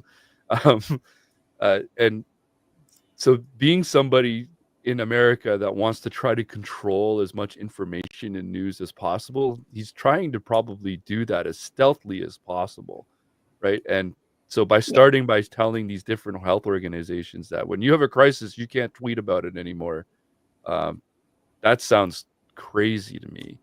Why would you do that? I mean, the fact that he left the World Health Organization alone to me is a little weird. Yeah. Scary. But the stuff that you're talking about, that we were talking about before the show, was I was recently watching this little mini documentary on Hitler's first year, right? So in 1933, and the parallels compared to what Hitler was doing to what Trump was doing now are actually frightening, right? So when Hitler first took office, the country was literally complaining about the cost of groceries. Literally, they were starving, and Hitler had to fix this. So when he took office, he instantly started to attack Jews, but the population did not like that. They're like, "Whoa, what is going on? Like, don't do." So he stopped, and he realized he first has to gain the population's trust. So for 4 years, he was Hitler, but he focused on like getting people jobs, something like an absurd, like half the population was unemployed, people were starving. So he focused on people getting jobs, people getting food. So the Autobahn, for example, he literally walked like thousands and thousands of people with shovels and said, let's open up our country. Let's create a highway so that people can go anywhere and that people can access us. And he did that, and he did all of these other things. Once he got the population behind him, that's when he turned around. And when things got bad again, he would say things like, it's the Jews causing the problem. And then that's where the rest of the history comes in. I'm kind of seeing these same parallels here when it comes to Trump and his mass deportation. Yeah, and they'll leak. Yeah. Right? Like, it's promising cheaper eggs. It's all the fault of the immigrants coming from the mental institutions, which is okay. I'm gonna clarify this for everybody. He's thinking like he's looking at people looking for asylum, and he sees the word asylum, and I'm pretty sure he thinks they're talking about the insane asylum because he doesn't know the difference. So he suddenly thought, oh, it's crazy people from the mental institutions are coming across the border. And it's like, could you be any fucking dumber? Yeah. And by the way, so another parallel that I learned about too regarding Hitler in his first year, and I'll tell you what Hitler did, and let's see if you guys can find the parallel. He ordered that any Jewish-owned businesses must be sold to a Catholic German national. What is going on in the States right now? They're demanding something similar. What parallel are you guys seeing there? Are we talking about TikTok demanding TikTok to be sold? Yeah. Okay. So the parallel to me is right there. I was thinking about school vouchers, but yeah. So just like America saying that we want TikTok to be sold or banned, Hitler did a similar thing where, like, if you're a Jew who owns a business, you're not allowed to have a business, so you're going to have to sell it to a German Catholic or whatever. It's really scary. Me and AJ have been talking about this a couple of days ago, and I feel like, well, everybody knows the power that social media holds. So TikTok definitely has the ability for persuasion, depending on what's pushed through it, which all social media platforms have. Um, except when the US, when it's a American owned, like, like Facebook or with X, now we have Zuckerberg and Elon both buddy with Trump. So with those two social media platforms, and then plus Truth Social, which is like, doesn't really have a huge amount of people on it, even though Trump claims it's a huge success. But if they take control of TikTok as well, I mean, they're going to basically have control over the majority of social media in the US, which is just like scary, like how much manipulation can be done with that type of control over media, over social media. I personally wouldn't miss TikTok either way, but yeah, you're right. It's a huge platform that you can't ignore. Yeah, I saw an interview recently with, it was either David Pakman or one of those other guys, where he was interviewing Mark Cuban, kind of saying like, "Hey, Mark, why weren't you over there with the rest of those guys, and stuff?" And asking like, "What does that look like? What to you when you see like Bezos and Zuckerberg and all of them right behind Trump? And like, does it scare you that Trump has access to that kind of like money and stuff?" And Cuban said something that actually made me feel a little better. He's like, "No, you're talking about billionaires that are getting direct access to the president. Who wouldn't want to have like elbows rubbing with the president, regardless of whether you agree with their positions or views?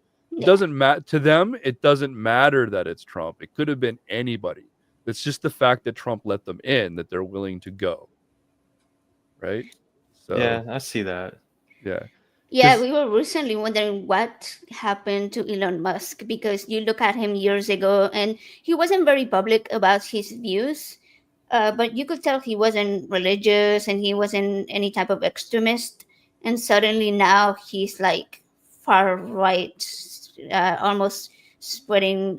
I've seen him talking about Christianity and like, you know, neo-Nazi sort of the whole salutes and everything. Yeah. And it's like something changed for him, and It's we all are about like, their pocketbooks. exactly, right? That's what we were thinking. We're like, it has to have been that he finally got the money, finally got to his head. I think he put his own chip in his head and short circuited. He's got the Neuralink already implanted, and trying it out on himself.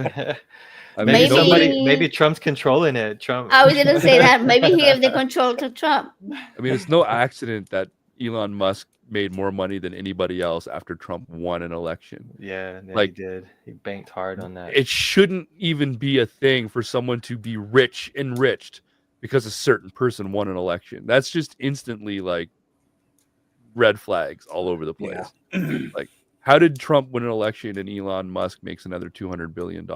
Yeah. Right. And then we go and look at Trump on inauguration day. He starts his meme coin, and Melania starts a meme coin, and now he does this pump and dump scheme. Yeah. Right. And it's like his all of these Trump supporters are falling. Yeah, but it's supposed to crash. That's how pump and dumps work. Yeah, so like all of Trump's supporters bought into it, and now Trump made another like $9 billion. Yeah, it's insane. Well, there's huge things being spoken about in terms of that as well, with the cryptocurrency and how they want to make a federal reserve. Well, they want to make what's the term, I keep forgetting. Basically a reserve of cryptocurrency for the US, basically. And some senators are actually pushing back on it, saying now that Trump and Melania both have coins, that it's a conflict, because how can he write laws and set this in place when he has a conflict? Everything in his everything. He never pushes anything aside. He's all about profiting off of his presidency, for sure. Yeah, but I mean, it's a huge conflict. But yeah, I agree, Jason. Everything in his life is a damn conflict when it comes to Trump. Yeah, he's got $5 million, maybe more, worth of advisors around him, and I don't understand some of the decisions and choices he's making. Like the tariff thing. So at this point, we all understand that the tariff is paid by the end user, right? So the stuff being imported is not going to be paid by the people importing it. It's going to be paid by Americans, right? But the other part that I don't think he understands is, okay, so there's two things happening here. First, this self-sustaining America on energy and other things concerns me, because the second that he believes America can self-sustain 100% on its own, or the fact that he would want a country that is 100% like energy efficient on their own, and is just another reason why, or another safe state to be in for him to go to war with somebody, right? Because the second he goes to war, if he tries to invade Panama to take over the canal with force, he's going to get sanctioned out the wazoo, and Americans are going to get sanctioned out the wazoo, right? You guys are all going to be, you think your groceries cost a lot now, wait till the sanctions come, right? So that's one of the reasons I'm worried about this. We want Canada to be self-sustained, or America to be self-sustaining. It's like, is it because you know that you're going to get sanctioned after you pull a bunch of bullshit? Yeah, you're going to do something that's going to cause us to have to be able to be self-sustainable. Yeah, right. that's a which is also another way I can see him staying in office for more than this term, right? The second you're a wartime president, you can hold the chair for as long as you want. Now, I'm not sure physically he's capable. Like, I really don't think he's got the longevity in his health to make it too much longer. I'm not saying I wish death. I'm not like that. But it's a realistic observation.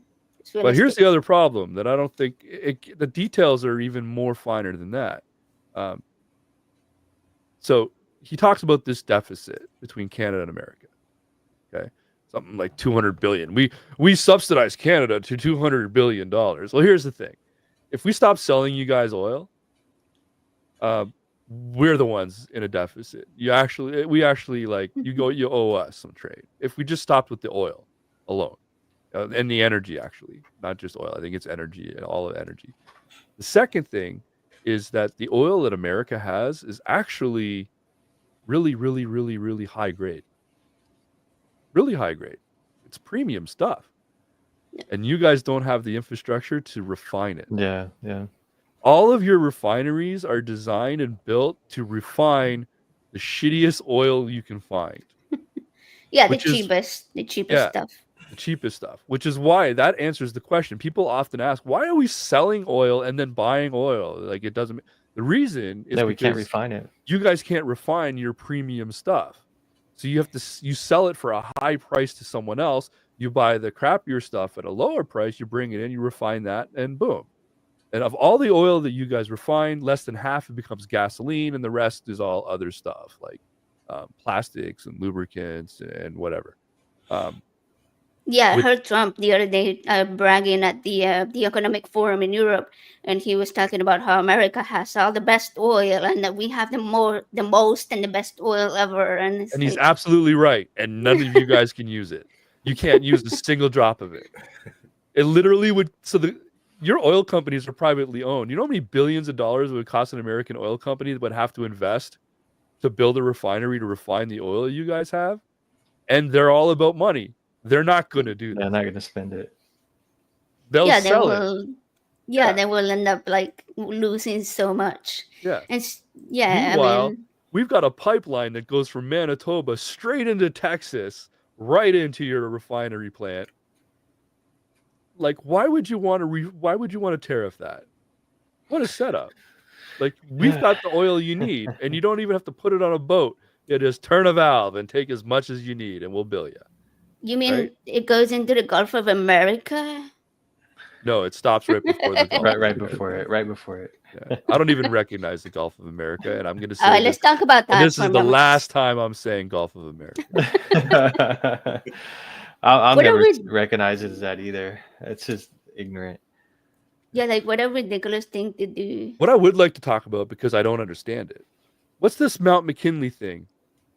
He's saying, well, I heard briefly a discussion about it this morning on our like AM like talk radio. Basically, he's saying he wants to rename it after McKinley because he says McKinley was like one of the best U.S. presidents that we But had. wasn't it previously named McKinley, and then they changed it, and now Yeah, he and then wants they to change changed. it He wants to back? name it back. Yes, he wants Why to name did it it get back. changed? I Is there don't something know about the, him that's bad, or yeah, I don't know the theory behind that. I guess we need to look into that. okay? But he is saying it needs to be changed back though because he was one of the greatest U.S. presidents. Let me look it up real quick. And Because he keeps talking about that name change, and I keep hearing that it used to be called Mount McKinley, and then it got changed. So I'm thinking, okay, was he like a slave owner or something? That's very And possible. and now he wants to change it back because he's a brilliant president. And I'm just thinking to myself, like, what happened there? But anyways, the Gulf of Mexico I is not mean, changing its name. yeah, I mean, I don't think it's gonna happen. But okay, someone says, It was never named after Has- President McKinley. Oh, okay, so Okay, it okay. wasn't. I'm wrong then. Okay. Okay. So is President McKinley worthy of a mountain? Like, were they actually a decent president? Or So McKinley So it's was a a prospector prospector. then. Okay. Okay. okay, Alright. so So he probably this has no name idea of the changes- history. Yeah, so this name change sounds negligible to me, and kind of like go ahead and call it Mount McKinley. I Then. think he does these things though to distract, so he could push this other stuff through and have his arguing about like things that aren't even important. Like he has like half of the South arguing about the Gulf of Mexico being named the Gulf of America, while he's like getting all these other executive orders signed, like pushed through, and we're too busy like stuck arguing about I this. think a lot of it is a smoke screen for sure. Yeah. It's what the And, Midas touch says, right? Donald Trump is using WMDs, weapons of mass distraction. Mm-hmm. Yeah, And it works though. He's a master at that, and that's what he does. probably also has to do with why he wants to go and take over the Panama Canal. Yeah, and then that brings up that other parallel, right? What did Putin say before he invaded Ukraine? I got to go get those Nazis, right? And then here's Trump saying, "Well, we got to go get the Panama Canal because China." The China has control of it. What? Yeah. So Like China doesn't even have anything to do with it. Otherwise, it will be. He might rename it the how many China people will believe Canal. that though? How many people will actually, when he says that, they'll believe it and go along with it? Like, oh yeah, we can't let these Chinese have control of the Panama Canal. It's like They don't. Panama controls the Panama Canal. Oh my god. Yeah, I mean, I think, but it has a lot to do with his views on immigration and like we talk about several times today, dehumanizing groups of people, and he wants to dehumanize immigrants to make them look like they're people coming from asylums and criminals and nothing but horrible. What did he call them? Bad hombres or whatever. How I can't imagine that this is similar in Canada. Like, do people see what Jason? Give us your take on this. Like, are immigrants in Canada seen in such a negative light the way that they are in America? Absolutely not. No, most people are super welcoming of all immigrants. But it brings to like the economy, right? And like, how are Absolutely, the yes. systems? Yeah. How is the system of like becoming, I don't know, an illegal immigrant? Like, can people go for work or like family and like easily? I actually don't know. So they've slowed down a lot recently, and it's not because of any like xenophobia or anything like that. It's because we have a housing crisis. Like, Canada's not perfect, and we do have a housing problem. So the government has recently like slowed down the availability of like allowing too many extra immigrants in. Okay. But it's definitely easier than it is in America to be a Canadian immigrant. I'm married into an immigrant family. So my wife's Indian and all her family are Indian. They're from Dubai, but they're Indian. But yeah, no, I don't know what the exact process is. But just getting in the country for asylum and stuff is generally pretty easy. In fact, if I'm not mistaken, there's even a single border crossing in the east that basically is open. And if you can get to that border crossing, you'll instantly be just like, come on in and get asylum. It's somewhere like over into You hear that, Joe? You hear that, Joe? We're on our way. We're on our way. Yeah. Can you like PM me the location? I don't know the exact location of it, but yeah, there is apparently one crossing where like they'll just wave you in and like it's no problem. It's like, what's your name? Where are you coming from? Why are you coming here? Why are you seeking asylum? Things like I that. mean, we briefly looked into Canada. Well, AJ almost went to Canada instead of the U.S. when she first came from Argentina, Yeah. and we would That have was the never met goal. if she had did that. So I'm glad she decided to come to Texas, but now she's stuck in this red state, Texas. But we did look at trying to move to Canada, and I remember there was quite a few requirements, but it wasn't like anything terrible. You know, there were actual, you know, just asking about like what were your, you know, what type of trades do you do, or what's your education, which are legit questions to be able to ask. Or, you know, if you're going to move over there, you're going to be able to find a job. Will you be able to work? Will you be able to, you know, take care of the people that you bring in? If Canada had an immigration problem, the problem I would say would be allowing people to enter with their high skills. If you're a doctor, for example, like you got a medical degree from India and you come to Canada, you're not a doctor here. Oh, That so you part have to like bothers me. redo your. Yeah, Wow, like okay. go back to school basically and get Okay. a Wow. diploma. Canada doesn't really recognize those higher professionals like legal and medical, which is unfortunate, especially in a country with essentially like a free healthcare system. We shouldn't be looking those gift horses in the mouth.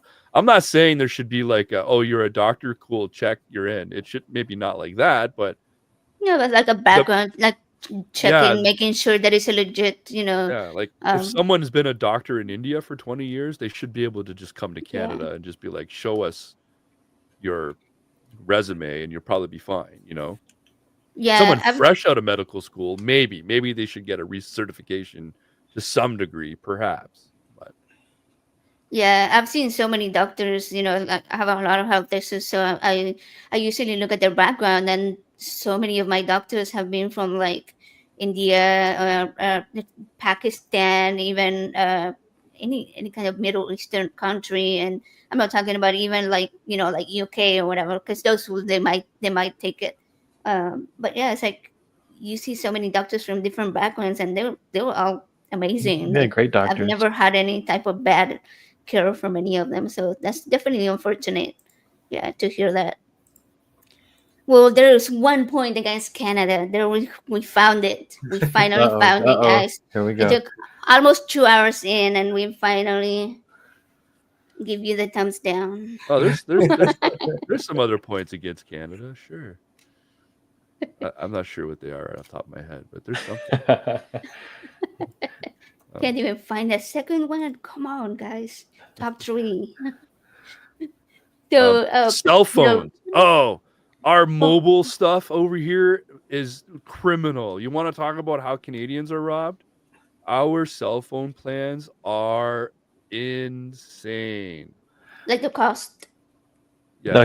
No, the cost, but the speed though. Do y'all have Oh, 5G no, network? Oh no, our 5G network, infrastructure, yeah, is our good. infrastructure would embarrass you. We're way better than you. Oh, okay, but the But cost like is extreme we though. pay for it. Yeah. Holy cow.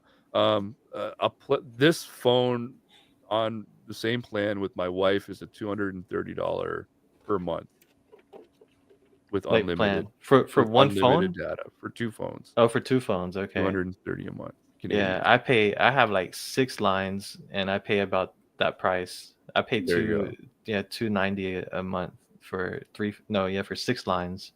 Yeah, It's see? crazy. Yeah. Yeah. That's a huge difference then. Yeah, oh yeah.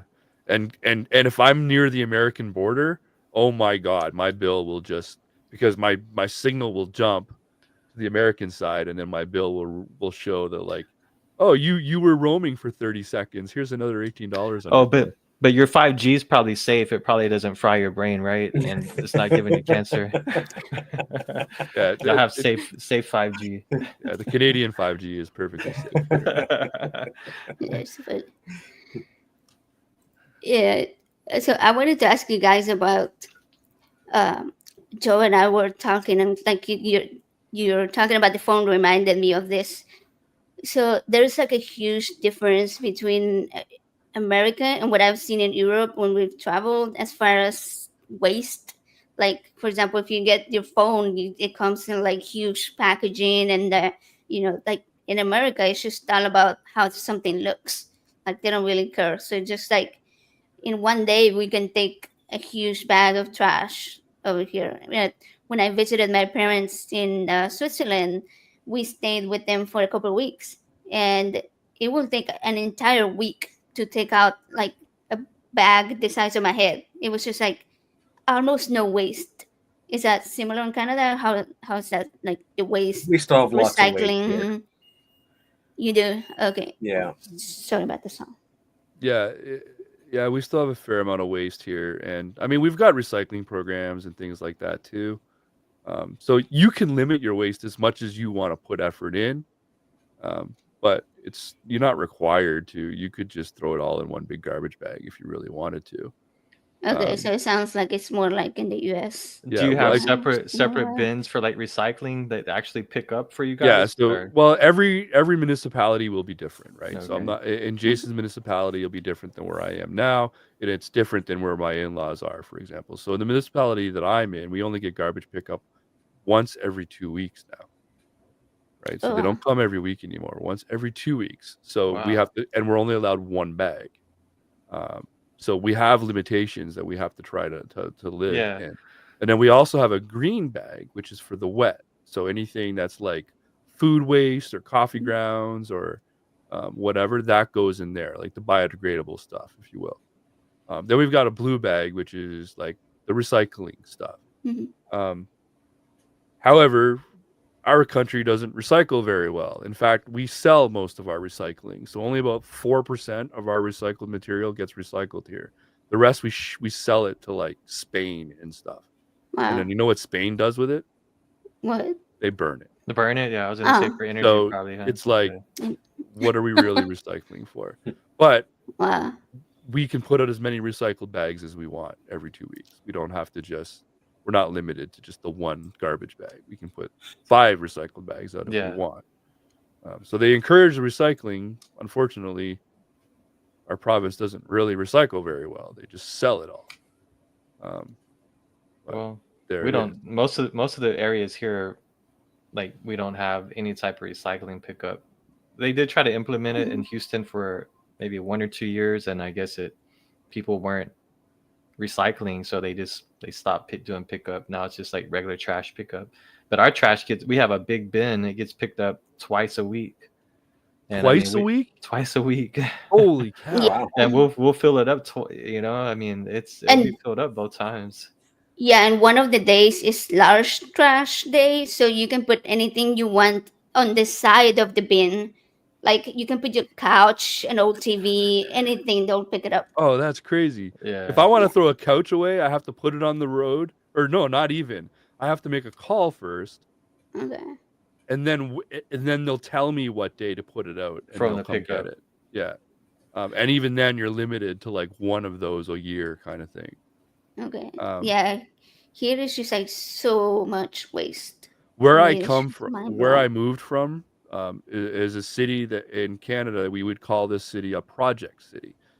So it's the kind of city where whenever a new idea or new technology or a new policy comes into play, they'll test it out over there, right? So when the telephone was first invented, this was one of the first cities in Canada to get the telephone, right?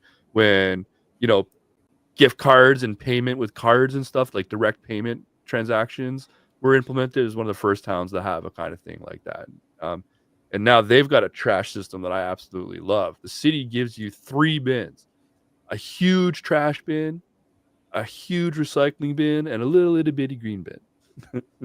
Right? And you can put as much in there as you want. And I'm talking, when I say huge, I mean like I can sit in them. That's how big they are. And like close the lid and be inside them. and you can put as much trash in there as you want as long as you can close the lid. And That's once like a week, ours. Yeah. is that what it's like in Windsor? That's Yeah. what So ours then is, once a yeah. week, you put it out Yep. to the road, and the garbage truck comes, and it's not even a dude in the truck anymore. An Now it's just a automated arm. robot arm that picks up Yeah. the garbage can and dumps Yeah. it in. Yeah, that's what we have too. Yeah, that I think is awesome. I miss that system Yeah. so much. Right now, I take my trash to the dump. Like whatever is overflow, it's like I'm not going to hang on to this trash for the next pickup. I just drive it to the dump. Besides, the dog likes going to the dump. The people love the dog there. But we tried to, like, we don't have recycling pickup in our neighborhood, and we tried to recycle for like, I don't know, only like a year straight. Probably we would separate our glass and we would separate our plastic stuff from it, but it's so It's so inconvenient. far when- away. Yeah, Yeah. the place that we'd have to drive to like actually go take the recyclable stuff, like it's just like time consuming. So like most Americans probably don't recycle because they don't want to go that extra step, basically. Yeah, It's like not when my convenient. parents they had literally like like every neighborhood pretty much has a recycling center. You will just drive through, and like sometimes you don't even have to get out of the car. Some of them have like a worker that comes up and grabs your stuff And unload it. from your trunk, and they'll just put it like if you as long as you already have it separated. Some of the other places we actually had to go and get off out of the car, but it was also kind of like a drive-through. Some like where they live now, they have the bin, so they actually have the pickup. They'll pick it up because it's an apartment complex, so Well- they'll pick up like the big bin for the whole apartment complex. But I mean, like they have so little waste. It's like it really makes you think how wasteful we are on this side of the Yeah, the we're a ocean. society of convenience. So, packaging, Yeah, convenience, the Amazon buy, stuff throw for me, away. sometimes I'm just like, I gotta stop buying Yeah. stuff from Yeah, Amazon. Amazon send you a Literally, big literally, box I with- don't have to get out of my chair to find an Amazon box. Like it's boxed Amazon boxes everywhere. I'm buying gear for this BAHACON event that I'm going to, and I'm just collecting gear for that. And now I got Amazon No, box. Amazon is like, oh man, you can buy so much stuff on there, and then be like, oh man, how much money have I spent in a year buying stuff on Amazon? Especially when you have this subscription and you get free shipping on everything. It's like, Did you hear? Oh, hold on a sec. I'm having an avalanche over here. Oh my! he's being crushed by Amazon boxes. Well, I was grabbing this box and No, a but- textbook fell. So the province of Quebec. Did you hear what Amazon did there? No, I it did not. happened. Did you hear, Jason? No. Oh my goodness. Okay. So, province of Quebec has 7 giant Amazon fulfillment centers in the province of Quebec. The province of Quebec is also the first province in Canada to unionize. The employees of Amazon in the province of Quebec successfully created a union. So Amazon is leaving. Because they had a Oh, union. because so they don't want to didn't be want that. unionized. Yeah. So Wow. in 2 months, 1,700 people are going to be unemployed as Amazon shuts down all 7 fulfillment centers. Amazon claims it'll be more cost effective if local delivery services handle deliveries going forward. It's because they don't want the Oh. unionization. That's crazy. Yeah, Amazon is a monster. It's like the size of the corporation and their whole system though is just it's mind blowing. Like these I warehouses. wish that it they wasn't build. so convenient. Yeah. Yeah. I mean, they really do have the system down though. Like we have those Amazon warehouses all over our city as well. Like the distribution centers, like you can drive. There's probably 2 on each side of the town. I mean, you'll drive them. You'll see them. These huge white buildings with the blue Amazon stripe across the top. I mean, they're just like monster warehouses. The amount of change we could implement if we could just organize strong enough. The second I heard about this Quebec Amazon thing, my first thought was, we need to have an opposite Black Friday day or an opposite Cyber Monday day. If everyone in North America were to just unilaterally decide that today no one's going to order anything from Amazon for one day. Right. Do you know how much that would rock that company if they didn't get a single order one day? For one day, yeah. For one day? But how Yes. much? Okay. Somebody said something earlier in the chat. It reminded me of this comment. The friend said, "If you want rights for minorities, you have to make white men lose money." Yeah, Mhm. that Yep. might be a very Like true the statement. power, yeah, like the power that you take from Amazon if you didn't buy from them for one day. Yeah, Yeah. I feel absolutely. the same way about Trump, actually. If the entire media, like Fox and everybody, was to not talk about Trump for one day, He'd shrivel up and die. oh my God, what a Yeah, yeah. tantrum. We would see a senior citizen throw a temper tantrum. His Truth Social account would explode of all of the, why is no one talking about me and I haven't seen myself on TV all day? Could you imagine? It would be the funniest thing. It would. It would be great. Yeah. Yeah. The, It the very first orange raisin. Yeah, if you could go a week and not have Trump be shown a where picture of Trump nobody would shown on show him for anywhere, a week. he would Yeah. withdraw. Yeah. He'd leave the presidency. He'd Yeah. be like, I don't want to be president no more. It's boring. That's Yeah, exactly because what I'm not even kidding. I think He'd he would probably do literally something walk out. really, really crazy though, just to try to get back on Yeah. the news cycle because I don't know. He can't. He's like a child if he's not on the front page of what everybody's talking about. You're exactly right. He's gonna try whatever he can to get back there. Yeah. yeah. Speaking of the news cycles, I don't know if you guys heard today was, I think it might have been today. He was in California dealing with the fires He response, wasn't dealing with the fires, AJ. and no, yeah, Pretending. Yeah. He was in yeah, the same state as the fires. Okay, carry on. exactly. Blackmailing the governor. The governor would be a better way to Term. describe it. So he was like, I will give you aid for the fires if you implement voter ID laws and free the Free the water. water. Free the water. What do you guys think he's talking about?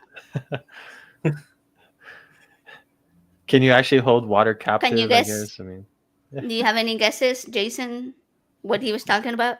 With the free the water? Yeah.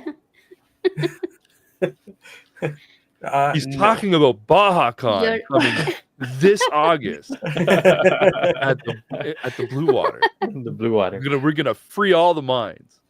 Free the water. That's a good ad. man. Come get your Okay. emotional support, Canadian. Yeah.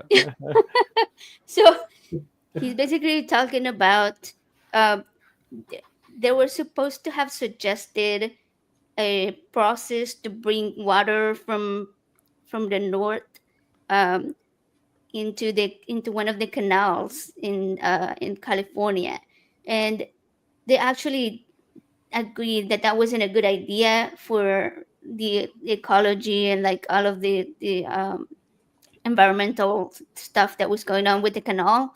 So they didn't do that, but they did it in different ways. Okay, they kind of like will drain some of the water in the canal and then they will let some of the water flow. And he's basically saying that they need to just let all the water flow without draining the rest of it and screw out the ecology and all of that. So he's just like, but the way he worded it is like a 2-year-old, like free the Free water. the water. Yeah. Yeah. His administration is clearly not giving a crap about any environmental Oh, no, they issues of don't. any kind. Not Yeah. at all. The fact that he just like freed up all of this offshore drilling permissions and like Alaska looks to me like it's about to get basically buzz cut, like it's just gonna get destroyed. Like all the nature in Alaska, I think, is about to just disappear at this point because he opened up everything. Yeah, it's gonna like, be a free for all for the oil companies to go in there and drill. gold. Don't forget Yeah, Alaska. yeah, is mining rich in companies. gold. Yeah, mining companies too. Yeah, so it's just gonna, and you know, gold mining is not. I mean, there's a lot of rules in place for gold mining and how to minimize the impact, but it's still a massive impact on the environment, right? Like those smelting pits, like where they put their old water after they're done digging for gold, that stuff is dirty, dirty, dirty water, and you can't just release that. And they have to set up all these systems in order for the Right. water to like self-filter and clean itself. And sometimes the dikes break, and that dirty water goes right into the rivers. Yeah. And if you don't, oh my goodness, it's gonna be nuts. It's No, just, it's going to be a disaster if something like that were to occur. But yeah, it's sad to see that he opened up such beautiful, pristine land to be able to be Jesus is coming back destroyed. soon, so you don't have to worry about that. Yeah, true. he's bringing a tree with him. Don't worry. He's- Speaking of Jesus, so I was looking at some of the numbers of like how religion compares in Canada and in the US, and I mean it's not that much different as far as the levels. Like for example, the non-religious affiliated in Canada in 2021 was almost 35%, and in the US 30%. So I guess a little bit less. So, would you say that religion is as influential in Canada in politics, especially like where there is no division between church and state as it is in America, lately at least? I would Or is say it in better? some communities, but most are not. That's good.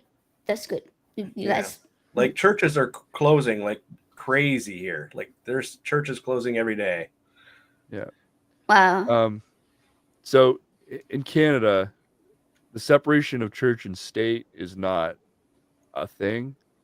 In fact, the church is very much part of our government. In that, Interesting. like our education money, for example, 30% of it is allocated to Catholic schools, Wow. right? So Interesting. government funded schools, public gets a portion, and Catholic gets a portion. Part of the problem here is that it's not balanced at all. So where Catholic schools get 30 to 35% of the education money, only 25% of the population goes to those schools. Yeah. Which means their schools are like, I went Fancy. to Catholic school, and I can tell you, our computers were brand new every year. Yeah. Okay. And I've got friends who went to public school and they had one computer and it wasn't a new computer. Yeah.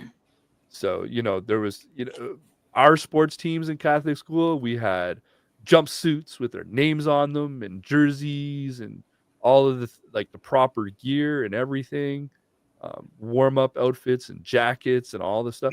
Public school, nope. Public schools struggle. Yeah. Yeah. So when it comes to the education, if you want the best education, Catholic school is the way to go. But it probably shouldn't have any money from the government. Like, Yeah, like that's one thing in America that uh they currently don't do that, or they shouldn't rather. But there's been a huge push for the school vouchers, which Yeah. is basically taking public school money and giving it to families so they can send their kids to the school of their choice. Which are But usually private, the like school of school. the school of choices are often very of like 77% of private schools are religious and the majority are Catholic. Mm-hmm. So basically what they're doing is funneling public school money into private schools with the idea that they're sending the kids to a better school, but they usually try to focus on areas that have kids that are already going there, so they're kind of like giving it to wealthy families even to help them pay for it, not necessarily like the lower class kids that are actually struggling. So yeah. it's like Canada has private schools, but they're not really like a normal family in Canada wouldn't be discussing public or private. They would be just discussing like public or Catholic. The private schools in Canada are actually like some of the biggest schools on the world stage, which means if you were from another country and you wanted to send your kid, you ever heard the stories of like, I'm sending you to boarding school and stuff, like those schools are here. Okay. So like the really big where you gotta be rich, like donate a building rich to Yeah. send your kid to these private schools. But I mean, we're the most educated country on the planet, so education isn't really.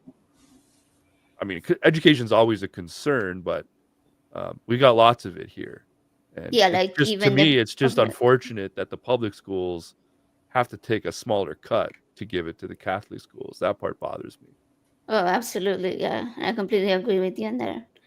And would you say that religion affects a lot of other public spaces, like how we see here healthcare lately, like the whole male female ideology is definitely religious based. Do you see that in Canada a lot? No, no, Uh, not where I am anyway. Yeah. Yeah, it does exist. So like yeah, there are Catholic hospitals, Yeah, we and have a okay, and, lot of yeah, those here. and they're still government funded, yeah, but they reserve the right based on their religion to refuse certain treatments, like free yeah, will.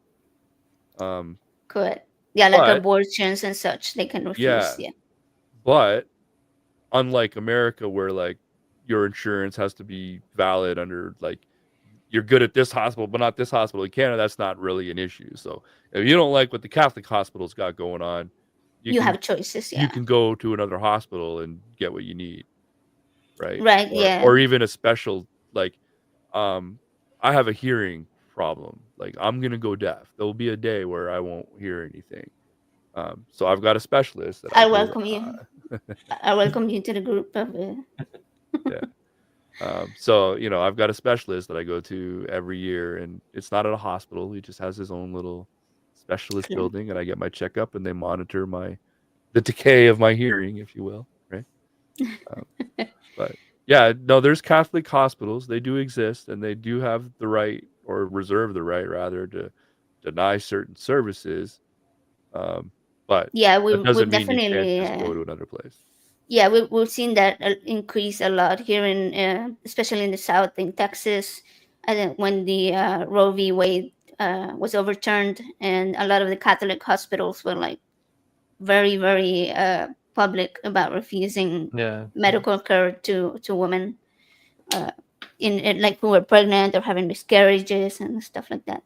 So, Jason, question for you: What got you in? I don't really know your story on how you became an atheist, or have you always been an atheist, and how did you become involved with Baha? Well, I was raised kind of in an RLDS church. Uh, My grandparents, my uncles are all very involved. My grandfather built the church. He was the minister there for years and years and years. My dad, however, uh, when he turned 18, he joined the Canadian Navy, had his first beer on the train, going to Montreal, um, did his 3 years, came back tattooed, drunk, smoking. He kind of gave up the whole church thing. So lucky for me, we didn't go all the time, right? We went for special occasions. My grandparents took me a few times when I was a kid, but it never clicked. It didn't make sense to me.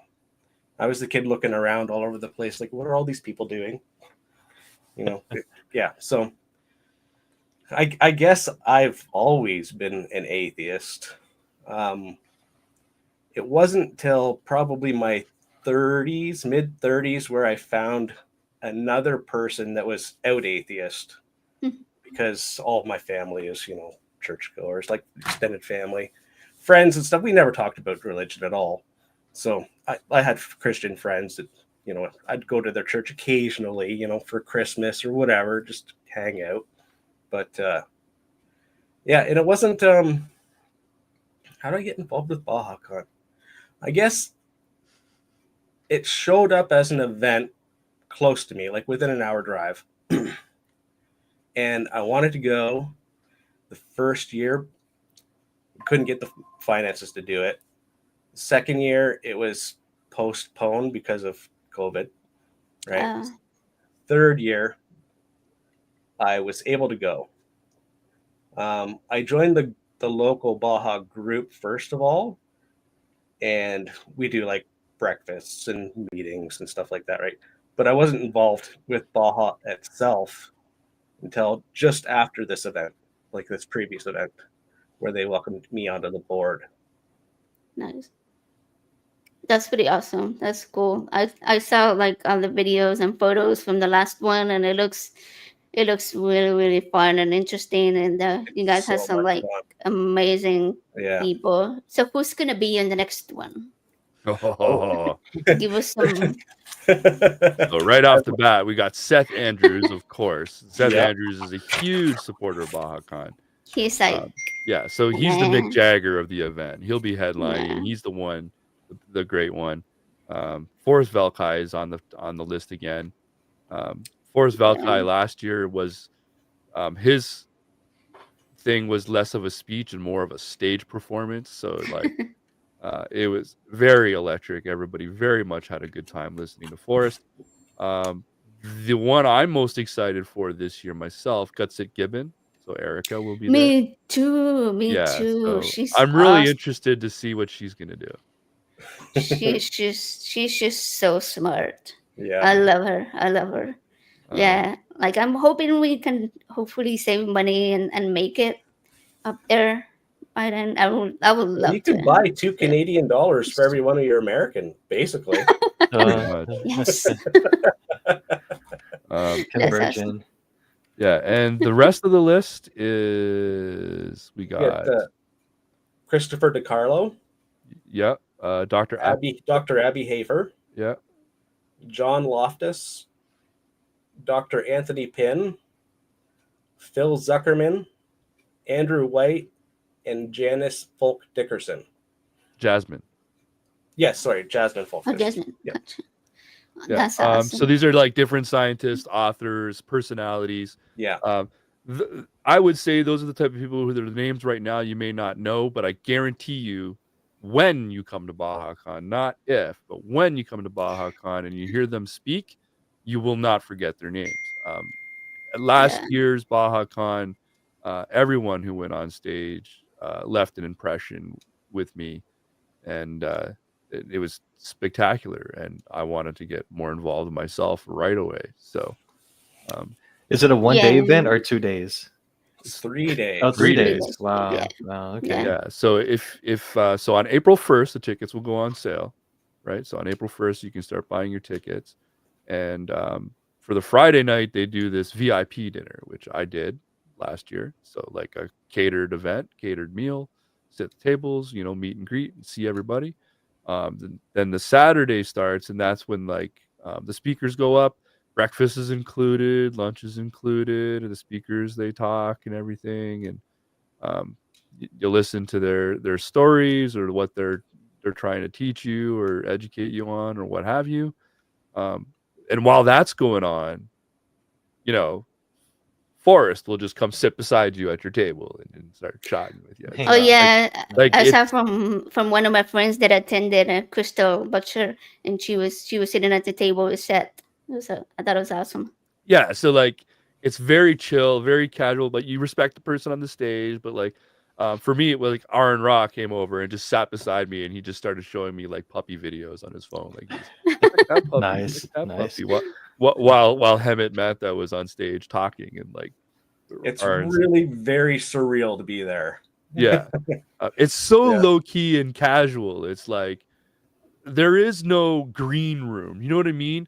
Like the guest speakers aren't separated from the population or the Yeah. crowd in their own green room or whatever. No, they're literally like, I remember the Friendly Atheist had two chairs. He had Oh, one he's chair he's awesome. sitting in, another chair across with his legs on. He's got his laptop, and I guarantee you he was writing his next YouTube episode, but he's hanging out in the main room with everyone else. He wasn't in his room or out in a lobby. He was just in there. Someone's talking, there's people over here talking, and he's writing in a YouTube episode. Like, and then there's so many other faces there that you don't even realize you're looking at them until it's like, holy shit. Vice Rhino was there. I was like, what the hell? So if you don't know who Vice Rhino is, he's a Canadian YouTuber. He's got like 100,000 subscribers. He's just there facing I've the seen crowd. him. Yeah. Yeah, that's one thing that I really loved about Seth Andrews. Like, I had watched him for a long time on YouTube, and then like last year he came to Houston for a speech, and so we went to see it. And then after the show, I went up to him and I was like starstruck and like didn't know what to say. And then he had mentioned on his speech that his dad had a cochlear implant. So I was like, hey, like I also have a cochlear implant and this and that. And he was like, oh, he was like, he just chatted with me about that. And he was like, wow, like your speech is really good. And then one day, a few months ago, I called his show and I was like, "Hey, it's AJ. Like I met you in Houston." He's like, "Oh, like the cochlear implant. Like you remember me?" I was like, "What? How do you even?" Yeah. So yeah. So I told him about coming on the show. So I'm still like wanting to reach out to him, but at the same time, I'm like, is my show even good enough to have him on? Like, like it's I'm, on my side. Like he said yes already, but it's just me. here's Like, what I'm learning, AJ, as far as like, because you and I are kind of on that same level right now, right? We're yeah, both this small time, like trying to make it and doing our best and working hard at it. Here's what I'm learning: you get one. Okay, so what I mean by that is like Seth Andrews wants to support the community. He truly does love us all. He wants the best for all of us, and he will do anything he can to help us. But if all you right. think he's going to come on your You little convinced channel me. every month, he's not going to come on every month. But you'll get one. You see what I'm saying? So, All right, I'm you know, sold. You yeah. sold me. I'm So gonna do it. make it a good one, make it count, right? Book them like 2 months in advance so you can market the hell out Yeah, of it, and Yeah. that's a then good idea. and then don't waste his time when he gets here. Get the real questions you want to know out of him, and like All set him right. up to give him the floor so that he can go on his rants and stuff. That's what I'm Yeah. learning. Like all of these people are fantastic, and they've all given me so much time to come and be a guest over on Skeptic Spin, like Seth Andrews and Aaron Roz and Professor Dave I've had over there. They'll all come, but I they're know not. when you invited me to come on with Brentley, I was like, "What, me?" Oh, that was a no-brainer. You guys have a great little channel over here, and the personality you have is just He's so cool. perfect. Yeah, Yeah. yeah, he's Brinley Like gonna was be you, awesome. on. Brinley was you, awesome. AJ, you, She doesn't your give herself enough personality credit. was what I needed. Like that's what I'm Yeah, saying. Um, yeah. He's but actually. I talked to him yesterday. He's gonna be on the 22nd, February 22nd. yeah, Oh, So you confirmed with Brinley to come on? yeah, we yeah. Nice. got it. But when it comes to the bigger guys, that you got to remember that like guys like Seth Andrews and Aaron Yeah, Ra and stuff, they make their living doing this. So yeah, if they're going to come on your channel for a visit, they're happy to do so in support of what you're doing and the message that you're trying to share and all of that stuff. But he's doing it pro bono. He's doing it for free, where he normally gets paid money to yeah, do that. So that's why I'm saying like, you get one. You get one. I've been trying to get Seth Andrews to come back a second time, and he's just a little bit too busy. But he'll make time for yeah, you at least for the one, and I respect that. This is not a shot. I'm saying, yeah, you yeah, know what? It Yeah, makes yeah. sense because I honestly would rather him take time to come over to AJ's channel because he's never been here before than to give me a yeah, number 2 episode. You know what I'm saying? yeah. And So it's only fair. Share the he was love. on your show, on like your other show that you used to have, right? Yeah, Before SkepticSpin. yeah, Gotcha, yeah. gotcha. So that's kind of lost to time for now, but That's awesome. it's Yeah, fine. Someday I'll be a little bit bigger, and then there'll be a little bit more bait for the hook, right? yeah, And which is fine. Like, so I come from entertainment, and it may sound like I'm disappointed or upset at, say, Seth Andrews as my example, but I'm not, because like I said, you have to understand these guys make their living this way. yeah, So if he takes 2 hours out of his day to come onto your channel, he's doing that. He's not getting paid. Like, so he's doing it at his own free time, in support of you and everything like that, Yeah, to right? support the cause and the Yeah, yeah, yeah. yeah. I've had cause. Aaron Ra twice already now, right? And the second time he kind of hinted, he's like, "Hey, have you seen my Patreon?" And I was just like, "Okay, I understand what's happening here." So it's like I went on to, and I'm now Oh a man, Patreon member of Aaron Paid to Ra, play. right?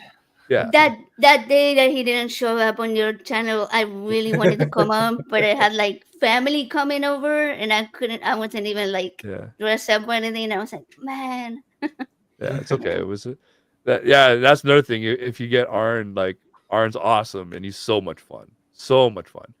Yeah, he's But if you cool. get Arn, speak in Texas time, which I think is not a problem for you then. So it's Oh yeah, that's what I yeah. learned.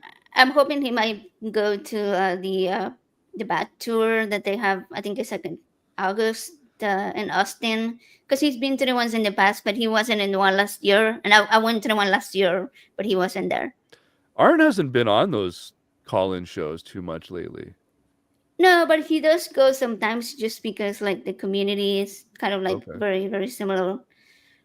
They kind of hang Yeah, I with the haven't same seen type him of on people. AXP or Yeah, even the line very much lately. yeah. Oh, I met Forrest Valkai there last Yeah, I year. saw the That was pictures. cool too. Yeah, all these people are just so awesome. But I'm really excited for, like you said, Erica Gibbons and on BAHACON. I'm super excited for that. Yeah. Big Maybe fan. we can actually save enough money up and be able to go, because I'd love to be able to check it out too. Well, officially, I will be hosting a live stream from BahaCon this year. Oh, that's nice. That's Nice. Yeah, cool. so Awesome. BahaCon has said, you know what, Justin, come be our Ryan Seacrest and do a show. Sweet. Ryan, So yeah, Ryan You so look just Seacrest, like love him. that. Yeah. well, We'll- actually, you know what I get We'll all roll the the red time? carpet. I get Jimmy Kimmel all the time. I- When I I was see- doing I see modern day that. debate, I've had people in the chat. When did modern day debate get Jimmy Kimmel to moderate? You do have that look. Yeah, yeah. You have a resemblance for sure. Yeah. So there will be at some point. What was it, Saturday on the Saturday The night? Saturday night, yeah. We're gonna do a live stream from the main room at BahaCon. So you don't know who's gonna end up at next to me, because there's all of these wonderful people that are gonna be guests of BahaCon, and like I pointed out, you don't know who's gonna be in the audience, right? Trevor from a little channel called Believe It or Not is gonna make an effort to go this year. So I'm looking forward to meeting Trevor. Trevor's been a huge supporter for me, and amazing. This guy is so fantastic. So I'm, Trevor will be there. There's the Stacy's Mom podcast might come, right? The Apostate Sisters. Oh, they're really cool too. Yeah, Yeah. Neil the Yeah. 604 Atheist was there last year. Godless Engineer. I met John there. Yeah. So like, Yeah. who knows who I'm going to get to populate the limited seating that I'll have next to me on a little live stream. So we want you guys to come. We want everyone here to come. On April 1st, those tickets are going to go on sale for BahaCon. But if you can't make it, then at least you're going to have a live stream where you'll get a taste of what it's like to be Yeah, there. we'll definitely tune in if we're not there with y'all. Yeah, but Um, we'll for sure make the best effort. We need to start by renewing our passports. So that's our number one thing. Okay, true. True. Yeah. First in the line. The trip wouldn't even be all that bad, because you could do all your flying within America and land in Fly what's into the city? Detroit. Fly into Detroit. Yeah, and there's a shuttle Uber, from and, Detroit. and there's like shuttle or Uber over to the border, and then you're there. The Yeah. hotel is literally like you can see Interesting. America from your hotel room. Oh wow, that's pretty cool. We fly all our speakers into Detroit, and we arrange shuttles for them to come in. So it's easy enough to get shuttles from Detroit to Sarnia. Okay, well that's good to know. Yeah, that would definitely be cheaper. I'm assuming for Yeah. sure too. Yeah. Well, it'd be also just easier because Sarnia doesn't have an airport. So the Okay, alternative okay. is to fly into like London, which is still a couple hours away from Sarnia, and then try to figure travel like a to bus or get there. Okay, yeah, that Yeah. makes sense then. something. Nice. But yeah, BahaCon is going to be awesome. And like I said, tickets go on sale April 1st. BahaCon is August 8th to the 10th. So, Oh, it's August 8th. Okay, gotcha. yeah. All right. So you still have time. You still have time. And Yeah, then on we the still Sunday do. morning, we have a couple more speakers and then a boat cruise for everybody, including the Yeah. speakers. Yeah. Oh, that's I fun. I booked the boat cruise, but I ended up skipping it. I got a little homesick, so I decided to like just leave early and drive home. But it's a 3-hour drive for me approximately. So That's not too bad. yeah, no, it's not too bad. And I've also been like trying to get Secular Rarity to join us. So I told SR, I says, if you land in Toronto, I'll pick you up and I'll drop you back off in Toronto after to fly out if you need to. I'm so, sure he can. I'm sure he can work it out. Yeah, well, we'll see. He's got time still. Yeah, yeah, for sure. Yeah, that's awesome. Yeah, I'm really looking forward to it. Hopefully, get a lot of visitors. It's definitely becoming a growing concern very, very quickly. And I think that's pretty cool. I'd kind of like, yeah, I want to support it as much as I can. So I'm going to do this live stream this year, and hopefully that becomes a big deal that, we can help promote BahaCon and all the content creators, including myself. And, Yeah. someday I'd like to do NahaCon right here in Niagara. That would be awesome.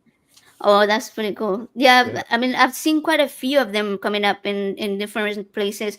I know there's going to be one in Chicago, then there's one in Florida that I saw. St. Andrews was going to be on it. I think it's in March.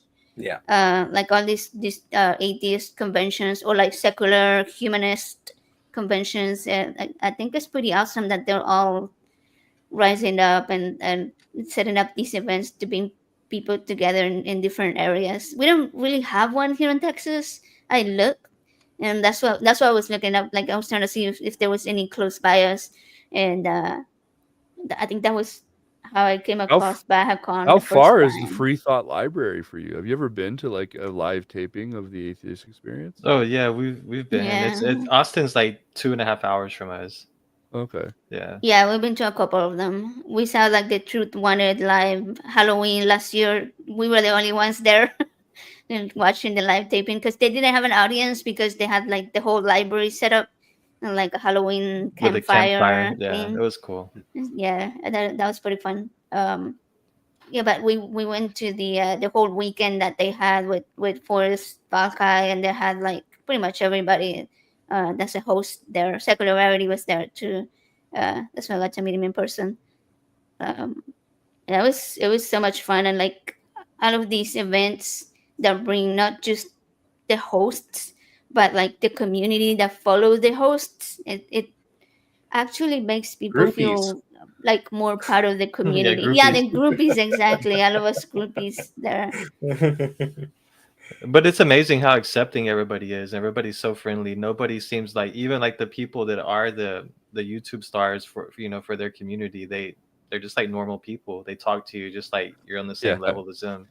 Yeah. Like I said, I've been in entertainment most of my life, and it's always surprising.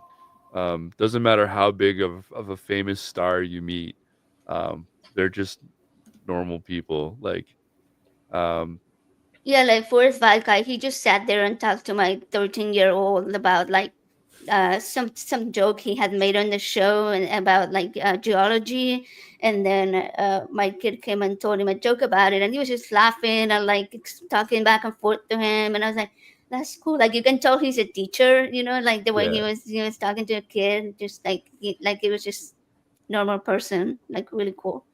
yeah, Yeah, I mean yeah, it makes the community grow better for sure. yeah, yeah. I've met a few celebrities in my day, and they're all just like totally chill. I mean, they live unrealistic lives, but they are still just like normal people. Yeah, when it comes down to it. Yeah. There was And a sound studio at our shop. That's the Sony soundstage. So like the artists on the Sony label would come and rehearse for their shows and stuff. And the police were scheduled to do like a reunion tour. So the police were there rehearsing in 1 week, and like they have their own chef who comes with a kitchen that we actually have to like unload off a truck and set up for them and everything. So like they have their own chef and everything. But my job for the week was basically just to hang out with Sting all week and pay attention. So basically, if Sting said something, I had to make sure it was provided. It So like, happened. Wow. yeah, so they'll all be sitting at the table eating, and they'll be like, "Justin, come eat," and you're like, "Here, here, here," and it's weird because your boss is over there, but the client is here telling you to sit down and eat. and if they ask you, The you boss is gotta. like, I'm not paying you to sit and eat with this guy. Hey, Like, he asked so you, it's right? like, oh man, anyways, then you eat, and then you hear them all be like, man, it would be really cool if we could see a football game. And it's like, okay, I know what that means. I got to go on the roof, get the satellite dish from that side of the building and bring it over here and run a line so that they can watch the football game. And then that's what I would do. So whatever they needed, make it happen. Yeah, just whatever they need, just make it happen. But they're so casually just hanging around on their plastic tables with their crappy chairs, eating their French fries like everyone else. The only difference was it was made by their private chef, which is just weird. That's so true. All right, guys, we're over 2 hours now. All This right, I'm has paid by the been hour. such an amazing, yeah. So should we go 30 more minutes? No, okay, I'm joking. I'll bill This has you. been like an amazing conversation. This was so much fun. I'll pay you back later. we'll talk rates after the show. That's been great. Anything? Great discussing these topics with both you guys. Just to be able to get an insight into to what you guys experience on the other side of the border. Right north of us. It's I think so many Americans probably have the ideal that they have for Canada is like from so much rhetoric and misinformation that gets spread here in the U.S. Yeah. So it's good to actually be able to talk to two people who live in Canada, who are Canadians, and be able to get your viewpoint.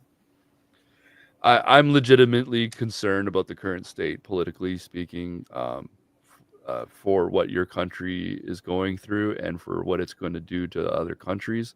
My only hope right now is that it's not going to be as bad as my imagination thinks it's going to be, and that this might just be one of those. You've heard the whole trope before of like sometimes people got to hit rock bottom before they can really start to be their better version of themselves. Maybe this is just going to be America's rock bottom, and then in 4 years you guys will rebuild stronger, better, and faster. But sadly, I feel like this is the second time that we're hitting rock bottom. We didn't learn from the first time we hit rock bottom. The first time was more of a joke.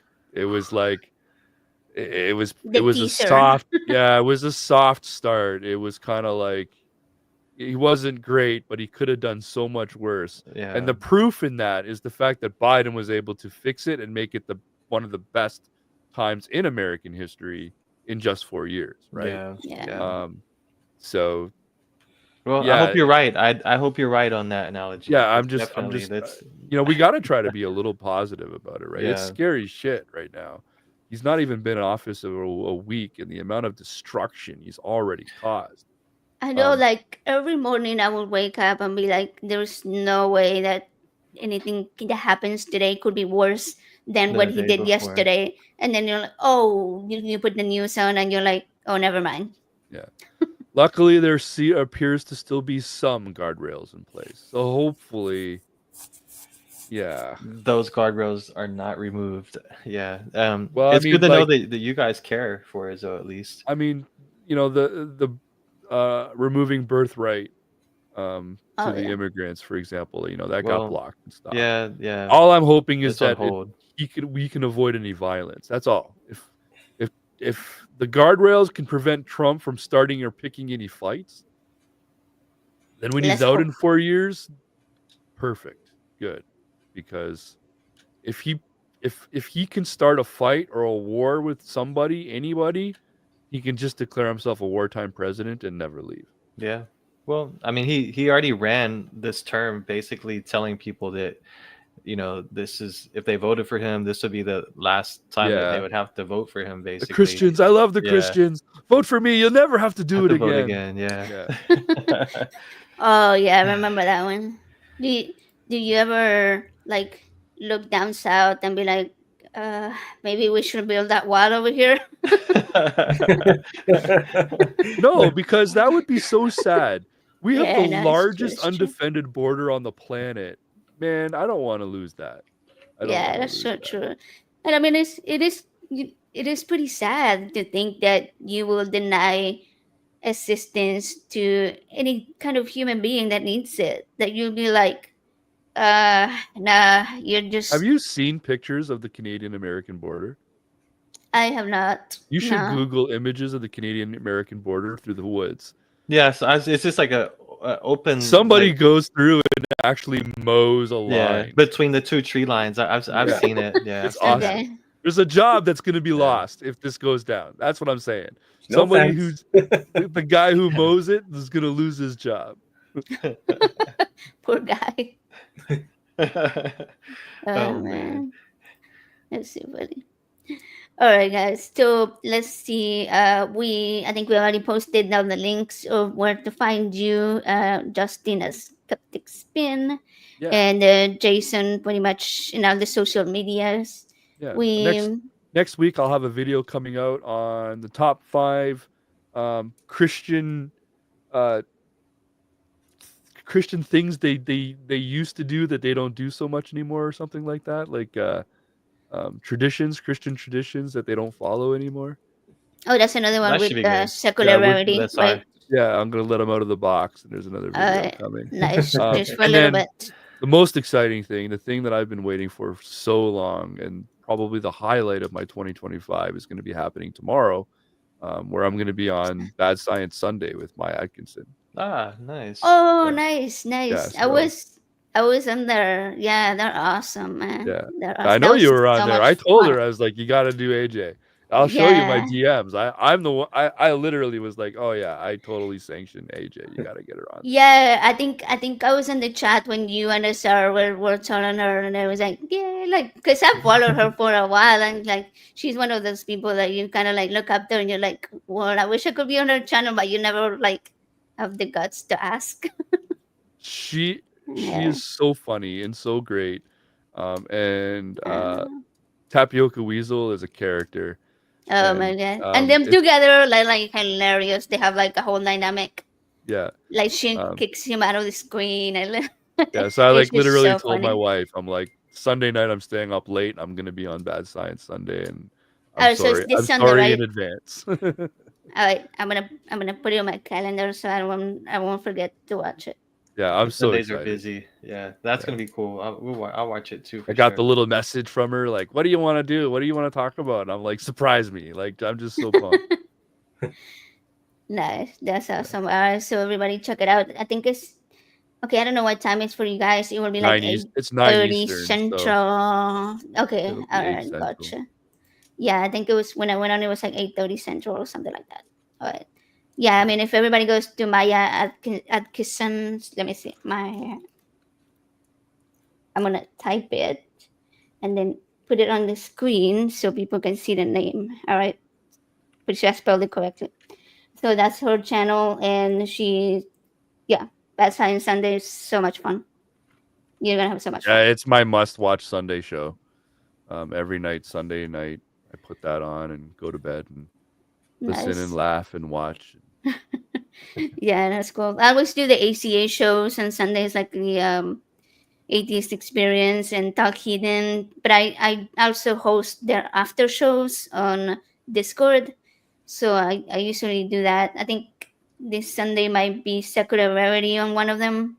Probably on AXP, I'm thinking. Yeah, that's my So, 2025 goal right there. I want to be on like an Atheist Experience or a Line episode. That's what I'd like to get to. well, okay, here's how to get started on there. You have to get started on Truth Wanted. I'm gonna Sure. talk to them about it. Yeah. All right. I'm Put gonna in the word. Put in the word for him. send yeah, I got are you familiar with Chris Mallard from the Damn Network? No. Okay, he does like a morning show, an atheist morning show. He's pretty funny, and he used to be an actor. Well, he's an actor, so he's like in an entertainment business. And I'll send you the link to his channel later. Um, but yeah, he wanted to be on there too, and I sent him the information to get him on Truth Wanted, and he was on there a couple weeks ago. Super fun. Yeah, I'm doing so a if you couple get on episodes there, of Skeptic Haven in the next 2 months as well. So oh, that's February, fun. I'll be on Skeptic Haven, and then again in March, yeah, with Neil. That's cool. Yeah. Yeah, they always have so many cool people on there. Yeah, I'm having more fun coming to like other people's platforms than I am doing on my own, frankly. But I was really intimidated at first. I like my very first live show was Truth Wanted, and it was a call-in show. So I was like, "Holy shit! Like, what am I doing?" I was so nervous. I was sweating the whole time. Nobody could She see it, did obviously, great though. but I She was did like, great. "Yeah," but I love this so much, and then I was like, "I want to do more." So I'm yeah. actually more nervous the smaller the crowd. Yeah. Yeah, I have an opposite. I've been in front of an audience my whole life, like, and the bigger the audience, the more electrified I get, the more energized I get. The smaller and the more intimate, the more quiet I'll get. I can see that makes sense. Yeah, yeah. Yeah, for sure. Yeah. You feed a off the party, crowd when you're more like people. a house party. You're just wild, huh? I'm in a chair in a corner, just okay. yeah. Put me The on a awkward stage guy. in front of 10,000 pairs of eyes that I've never seen before. No problem. Just give me the mic and I'll talk for 6 hours. Nice. Yeah, I was surprised myself when I organized the March for Science protest here in Houston when Trump had the first presidency, and we got like, I think he said it was like 15,000 people in the crowd, and I had to speak in front of them, and I was like, I had never spoken in front of a crowd before, and somehow I did it, and I have no idea how I did that, but it was pretty fun. It was fun, yeah. My biggest Yeah. crowd so far was the Goodwill Games or something. There was a big junior Goodwill Games or something happening in Windsor. Windsor was hosting, and there was probably like 20 or 30,000 athletes from around the world, and we were doing the big party at the last day or whatever after the closing ceremonies. Yeah, that was probably my biggest single crowd. Wow. The crowd I'll never forget was the Girl Scouts crowd. Oh my good, because they did a huge event for Girl Scouts across the planet. So there was Girl Scouts, I guess, is a global thing, not just an American thing. Yeah. So they had Girl Scouts from like Germany and Italy and all came to Canada. There was 400 girls, and I was the DJ for the big party at the end of the night. And like, they had never seen anything like the show we put on before. So for them, it was like, they wanted autographs and everything, and I'm like, really? I'm not that big a deal. You don't. They thought you were some famous person. Yeah, like one girl's, can you sign my shoe? It's like, no, your mom will kill you. You don't need my name on your shoe. Like, I'm not Tom Cruise here. It's like, but it was. I'll never forget that particular event. But anyway, That's pretty awesome. Yeah. Okay. We got the Maya Atkinson link. Thank There you, you go. PC. Pragmatic. Of course Awesome. we did. Pragmatic Crystal. Always there. Yeah. I told Pragmatic Crystal they'll be my very first mod, and I kept my word. Yeah. You can't even be a mod on my channel unless Pragmatic Crystal says so. She has Wait. pragmatic. One of my greater, my best YouTubing friends at this moment in time is probably Mark Reed. You know, like if there was somebody I would say is my bro, it's Mark Reed. He was on last weekend. Did you watch it? Oh, Mark Reed. I did. Okay. I did. And Cool. I hate that you had the two smarter, better looking guys on the week before us. But whatever. But even he's not a mod on my channel because PC hasn't said it was okay yet. So. Oh wow. And even he's been like, "Why am I not a mod on your channel?" And I'm just like, you need decision. permission. Sorry, bro. Permission from the You, boss. you're not qualified, my man. Right. It's all right. I'm not a mod on his channel either, so it's okay. Fair enough. All right, guys, we're gonna let you go, and I promise to have you back someday. This was awesome, amazing talk. You guys super knowledgeable, and I love the conversation. Hopefully, everybody. There's the link for the the show. He's underpaid. So let me see real quick. I'm gonna let everybody know what we have coming up. So we have. I think Friday is Rogue Show, right? Oh yeah, this Friday the 31st we have Rogue Show, who is actually the person that called the show when I was on Truth Wanted, my very first live show. And I talked to him and then talked to him on Discord, and we started chatting. He's very cool and likes to talk about politics. So we are gonna talk about making America great again. Then Secular Rarity is gonna be on February 8th, and making his announcements, and talking about whatever comes up. And then February 15th we have Kelly Laughlin, who is with the atheist community of Austin mostly. It's his birthday, and we're gonna celebrate celebrate him, like he's another trip around the sun, fun stuff. And then it's not on my channel yet, but like I said, we're gonna have Brentley from Punk Apostate. Apostate Punk, right? I'll probably say it Yeah. wrong. And yeah, so he's gonna be on the 22nd of February, and I'm working on having Objectively Dan sometime to talk about veganism, and that might be like a weekday because of his work, and he's getting married too soon. So, but yeah, we got a full schedule, and I'm hoping to make some pre-recorded videos in between all that, but can't promise. Well, I'm and you're sure gonna I'll be work on. on it. I think you're gonna be on Ethan's show Tuesday as well, right? Coming up. Oh yeah, you're right. I forgot about that. This Tuesday coming up, I'm gonna be on your your friendly neighborhood atheist. All right, Ethan Michael. Are you guys familiar with him? Yep. Yeah. Okay. So he's recently came back on YouTube after a pretty long break, and we're trying to get him back out there. Yeah. Well, So I'll have to he get the pair of you over on SkepticSpin someday too, and you can take on my triple take tableau, do some YouTube short debunks. Yeah, that would be fun. That would be fun. Yeah, so on Tuesday on Ethan's channel, I'm actually gonna be as well. It's gonna be the three of us. Okay. So that's Nice. gonna be super fun. Yeah. So that's what I have lined up for now. Oh, and the Apostate Sisters. Oh, they're Next so Moon fun. Friday. Yeah, I'm gonna be on their show. I forgot the date. I know I booked it February end of February, I think. Okay, sometime. I'll put it up at some point when I remember the date. Yeah, but so busy, busy, busy. I'm loving it. I'm enjoying it. And so, yeah. All right, everybody, thank you so much for being here. And thank you, Thanks for both of having me you, on. Jason, Justin. Yeah, so much, so cool. All right. And we'll see you guys next time.